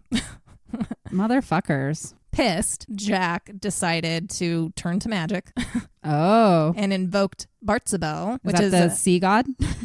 He's a vengeful spirit from Mars. Oh, shit. Anyway, he thought nothing came from it until Jack got a call. Okay. He learned that there was a sudden squall off the coast that ripped the sails off the boat that they were on. So they had no choice but to turn around and head back to port. That's pretty fucking interesting. Isn't it? And the same person who called Jack before, called and said, hey, they're coming back. So Jack went there and stood there and watched them dock. That's pretty fucking awesome. Isn't it? It's definitely a movie scene. And he's just like waving like, he's hi. Hi, fuckers. I called upon the demon. The issue went to court the next week. The company was dissolved and Hubbard was ordered to give Jack $2,900, which is not much. I don't know what happened to the rest of the boats. Hopefully he got all the money from it. Hopefully. Jack didn't press any other charges because Betty threatened to report him for rape since their relationship started when she was 17. Oh, come on, Betty. Yeah. You're better than that.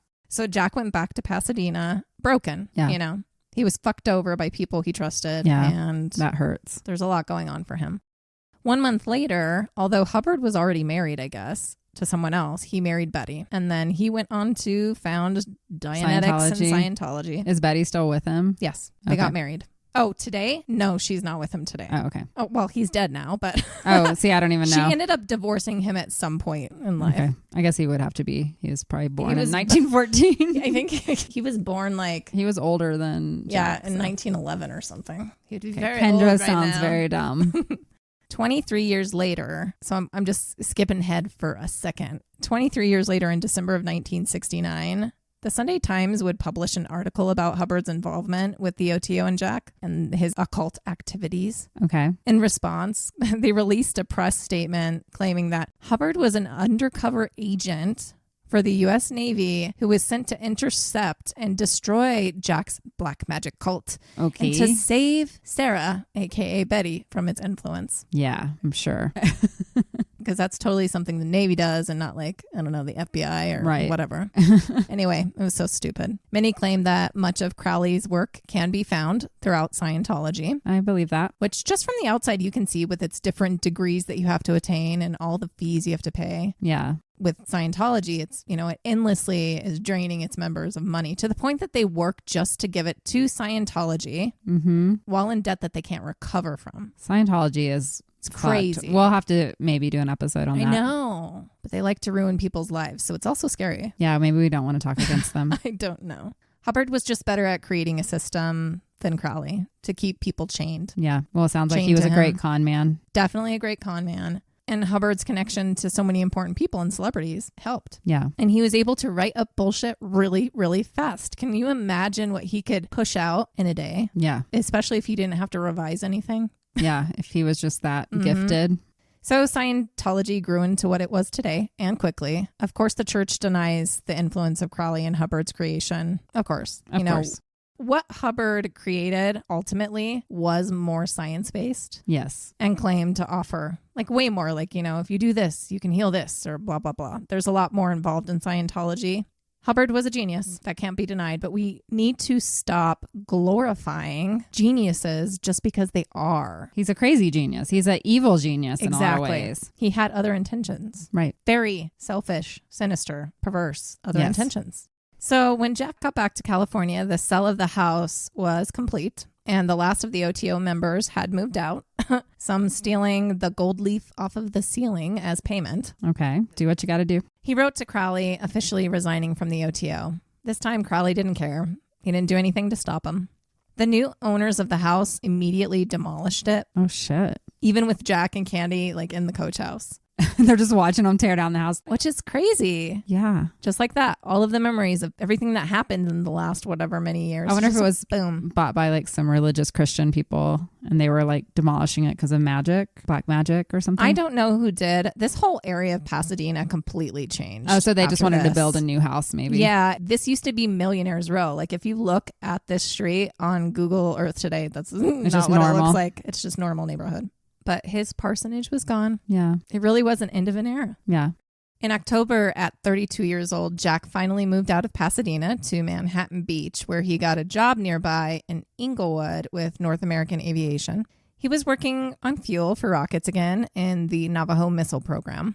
Jack started to teach Candy tarot, astrology, and instructed her in occultism and esotericism. Okay. She was an artist, if you remember. So she started to paint him these crazy pictures, which I have a picture of. One is a painting of Jack as the angel of death. Oh. It's a really big picture. It's like 6 feet tall by 4 feet wide. But, together, they weren't as outwardly passionate as he and Betty were. So people thought that they weren't a good match. But after officially divorcing Helen, he finally got divorced from her, he married Candy 4 days later on October 19th, 1946. And I'm sorry for everyone that's listening. I am losing my voice. We've been talking for like 10 hours today. Yeah, it's a long day. And it's disappearing. So I hope I have enough left to finish this episode. I'll start reading it if I need to. Kendra will have to finish. If I step in, it's because Jessica's in a coughing fit. Ed was their only witness to get married. Sweet Ed. He's always there. He's always there. He's the golden retriever. Count on Ed. Yes. Jack started selling all of Crowley's books and other things that connected him to the OTO. Okay. Some of the members did try to get him back because this group fell apart. Yeah. And they were penniless. Yeah. But he said no. He seemed to put it all behind him for moving on. Time and focus on work. and his dream of flying to the moon was reignited. Okay. His leaving the OTO marked its end for a time because it ended up having a revival in the 60s. Did it? Like it That influenced a lot of rock and roll stars. Yeah, the sex magic thing. Yeah. But, when Jack officially left, Crowley was unwell. Like, he was not okay. He was a massive heroin addict. He was taking like 20 times more the amount that normal heroin addicts take. But he was surviving it. Yeah. He was just essentially existing at this point. And he died November 1st, 1947. Okay. He was 72 years old. And he left a legacy. That's a long time to live as a addict. Yeah. People still love his shit today. Yeah. He just didn't get to experience it when he was living. Right. That's the problem. By 1948, with the emergence of the Cold War, there was an attack on those within the U.S. known to have been supportive of the Communist Party. Uh-oh. Many of Jack's previous colleagues lost their security clearances. Yeah. As at some point or another, they were at least connected to someone who was a communist sympathizer. Whether or not they were a part of it didn't matter. That was like the McCarthy years, I think is what that was called, where they were just going after everyone. Yeah, just going after everyone. Molina was being harassed by the FBI and decided to move to Paris, and he joined UNESCO. That's one thing to do. And with no warning, Jack lost his security clearance as well. Okay. And he was immediately suspended from his job with North American Aviation. That sucks. Out of desperation, he wrote to, his old colleague and mentor, Von Karman, and asked for help in securing a job out of the country, but nothing came of it because Jack had no education. Right. So Carmen's like, you have to at least go fucking learn math. Like, go do something to show that you can present more than just your crazy thoughts, So he tried and he failed. So a month after he lost his clearance, his Scarlet Woman, Candy, left him. No. She was bored of him. He was entirely different from when they started their relationship. And now the thrill is gone. She was just playing a housewife. Like, she went from sex for 2 weeks straight to sitting in a house with a broken man that can't find a job. Yeah. She moved to Mexico and she joined an artist commune in San Miguel de Allende. Well, she's just off to the next thing. For now, she comes back. Oh, okay. So Jack was alone again. He started to take on random jobs, doing anything to bring in cash. He would fill gas in cars on the weekends, bootlegging nitroglycerin. There was always some kind of chemical or powder involved in his life. Working as a car mechanic, a hospital orderly for a while. Just doing what it takes. And he was a faculty member at the USC Department of Pharmacology for a couple of years. Jack once again turned to magic, and essentially he lost his mind. Oh, no. For a while. Maybe he got possessed again. He used sex workers to help him perform sex magic that he needed to do to complete a series of rituals from Thelemic called Crossing the Abyss in order to attain union with the universal consciousness and become master of the temple. So this is actually from the OTO now. Okay. After he completed this, he began writing manically. Okay. Ultimately leading to his claim that he had taken the Black Pilgrimage via an out-of-body experience that he invoked by Babylon, and he was transported to a biblical city. Okay, good for him. Do your thing, Jack. Just kidding.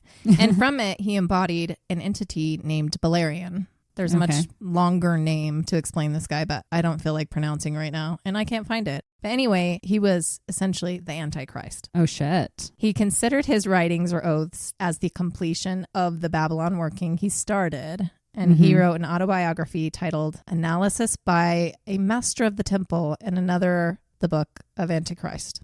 Okay, not cool, dude. In the latter work, Jack, writing as Beleriand, prophesies that within 9 years, Babylon would manifest on Earth and replace all other religions. So he's also... cuckoo for Cocoa Puffs. So that didn't happen. No, it didn't. But eventually he came back to reality again. Okay. And in 1949, he attempted normalcy by trying to earn back his security clearance. Okay. He reached out to the old lawyer friend, Haley, and asked if he would support him in fighting, his suspension.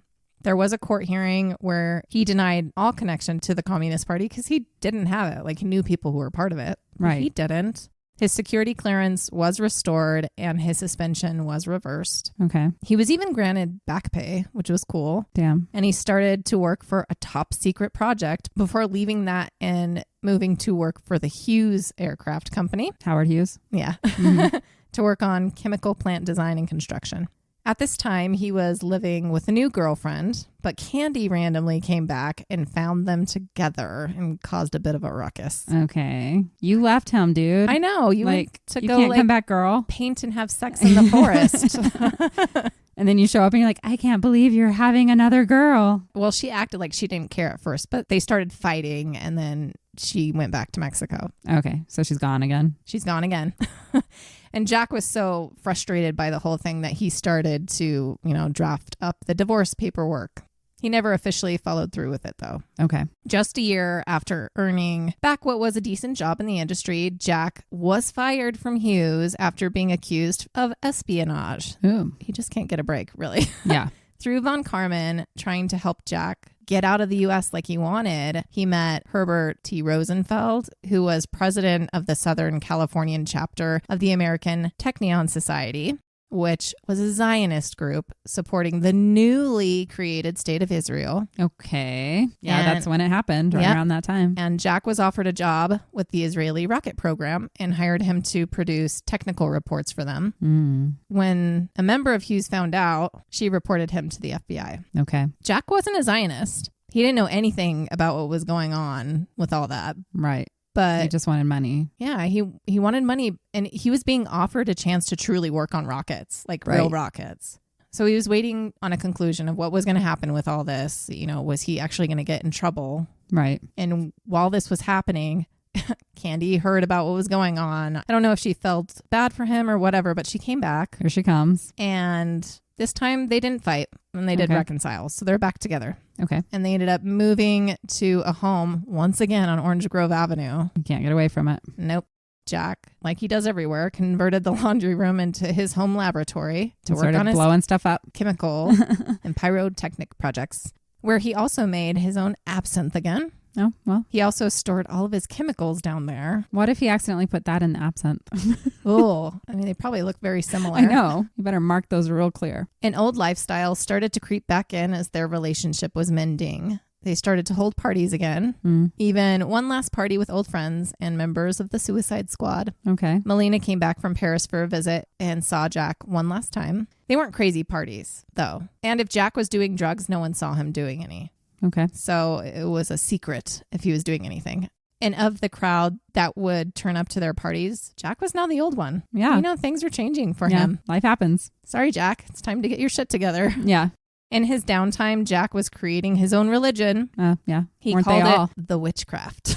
Maybe it was a joke to Crowley because remember, yeah, he didn't like witchcraft. Yeah. And he started a group and there was a fee to join. It was only $10. Okay. Which was much cheaper than Hubbard's $600 requirement for his Dianetics program at the same time. Fuck Hubbard. $600 back then. It's crazy. Yeah, that's a lot back then. It's probably like $50,000 now to get into Scientology. You have to sign your soul away to him. That's really what it is. This new religion of Jack's was a simplified version of Thelema in combination with Jack's Babylon prophecies, amongst other influences. Membership of this is unknown. Okay. I don't know if it ever fully took off or what happened to this. After the FBI investigation was complete and after many people coming to his aid, really rallying around Jack because a lot of people cared about him just because he wasn't working and stuff anymore. Like they're like, what are you doing going after Jack? Jack was the good old boy. He was not found guilty of espionage, but he did lose his security clearance for good. Okay. And it was just officially time for Jack to move on from rocketry. Yeah. Something he started in America. Right. He thought about moving to Mexico with Candy. She enjoyed it, or at least visiting. He talked about growing grapes to make brandy or to build a pyramid because, he had nothing else to do. He had nothing else to do. Ultimately, he wanted a new start and, thought there would be a chance for him and Candy to reconnect, have some kind of second honeymoon. Right. After some time, he founded his own company, the Parsons Chemical Manufacturing Company. Based in North Hollywood, it created pyrotechnics and explosives for the film industry. Okay, well, that's a great he lived right there. Yeah. He also returned to chemical manufacturing for the Burmite Powder Company after receiving a reference from Von Karman, who was still willing to help out Jack. Yeah. Because they decided that they were going to go down to Mexico for 3 to 6 months. So they're really trying to just get a new start. They scheduled their trip. They sublet their lease to someone else. Jack did keep the laundry room as his laboratory because he still had to work out of something. Right. Meanwhile, they moved in with Jack's mom. Okay. But sadly, they never got the chance to go. On June 17th, 1952, the day before they were set to leave, with their car all packed, a trailer packed and everything with all their stuff, he received a rushed order for explosives for a film set. Seeing that he could make a quick buck, he decided to do it. He went to the house and started working with the 3 new tenants upstairs. And sometime after 5 p.m., an explosion destroyed the lower part of the home. It finally caught up to him? Yep. Jack was found conscious by the upstairs lodgers, but he had sustained mortal wounds. Oh, no. His right forearm was amputated. His legs and one of his arms were broken. And he had a hole on the right side of his face. Oh, my God. He was rushed to Huntington Memorial Hospital, where he was declared dead approximately 37 minutes after the explosion. Wow. Sadly, it did catch up to him right before he was about to maybe leave it all on. behind. Yeah. It's so unfortunate. He went out doing something that he loved in a way. Like, there's all these theories around what happened. Like, some people are like, conspiracy he was stuff. murdered. Yeah. And Ed was the only one that came through, and he was like, no, he just fucked up. Jack is a really sweaty guy. It probably just fell out of his hand. Oh, you know? And then boom. Yep. And this is really, really sad. His mother, Ruth, when she learned of his death, she immediately committed suicide. Oh, my God. Yeah, she took a fatal dose of barbiturates. She didn't have anything else. She that couldn't was all do she it had without him. was him. Wow. Wow. So sad. There was no funeral for Jack. He was cremated. Candy spread his ashes in that space in the Mojave Desert where he said everything was done. Yeah. And then that was it. It was like, now your ritual's complete. Like, here you go. This is where you stay. Legacy is done. Yeah. So what a life. Crazy. Fucking crazy. He escaped death from all his explosions for so long. And really, it does make sense that he would that die. Would be his end. Full circle right there. But you can't deny his legacy. No. Jack was essential to spaceflight becoming a reality. Right. Some even say that he was the one single individual who contributed the most to rocket science. Wow. Without him, it wouldn't have happened when it did, at least not in America. Obviously, shit was going on. He didn't live to see us go to the moon, or so we're told, if we even went. Who knows? Maybe this was all for nothing. Maybe. But either way, his silly, ridiculous dreams that were once ridiculed became a reality in his lifetime, which is pretty crazy. Fucking awesome. Many of his colleagues went on to be wealthy, highly successful people. Melina, which was the only one to hold on to shares from the Aerojet company, he was like banned from the U.S. because of the communist stuff for like 16 years. But he still had those shares and he became like a freaking millionaire. Lucky guy. When he was pretty young too. Like he got the money and he seemed to like kind of leave stuff behind and he just became a painter. Okay. He's got money now. And he was the one who made sure that Jack's name was recognized. Oh, good. Yeah. Ed sadly never moved past his typical economic status. You know, he worked for the Hughes company and Lockheed and stuff, but Jack's death fucked him up, you know? Oh, yeah. That was his dearest friend. He died in 1972 at the age of 60. Candy went on to become kind of this like bohemian celebrity, crazy lady. After Jack died, she decided to believe in what Jack had told her, and she thought she was Babylon. So she really embraced it and traveled everywhere. Okay. Jack is now considered one of the most interesting people in history. I could see that. Several books have been written about his life. One of which I read for this episode is called Strange Angel. There's also a TV series with the same name. So if you're interested in more details about him, especially about how he came up with all his inventions, like the trial and error along the way, all the technical stuff, go check out the book because I left out a lot. And just to close this out, I'm going to read a poem that he wrote because he was a poet. This was written in 1943, and I think it just gives you a little insight into his mind again, but it was called I Hite Don Quixote. I live on peyote. So here we go. I hite Don Quixote. I live on peyote, marijuana, morphine, and cocaine.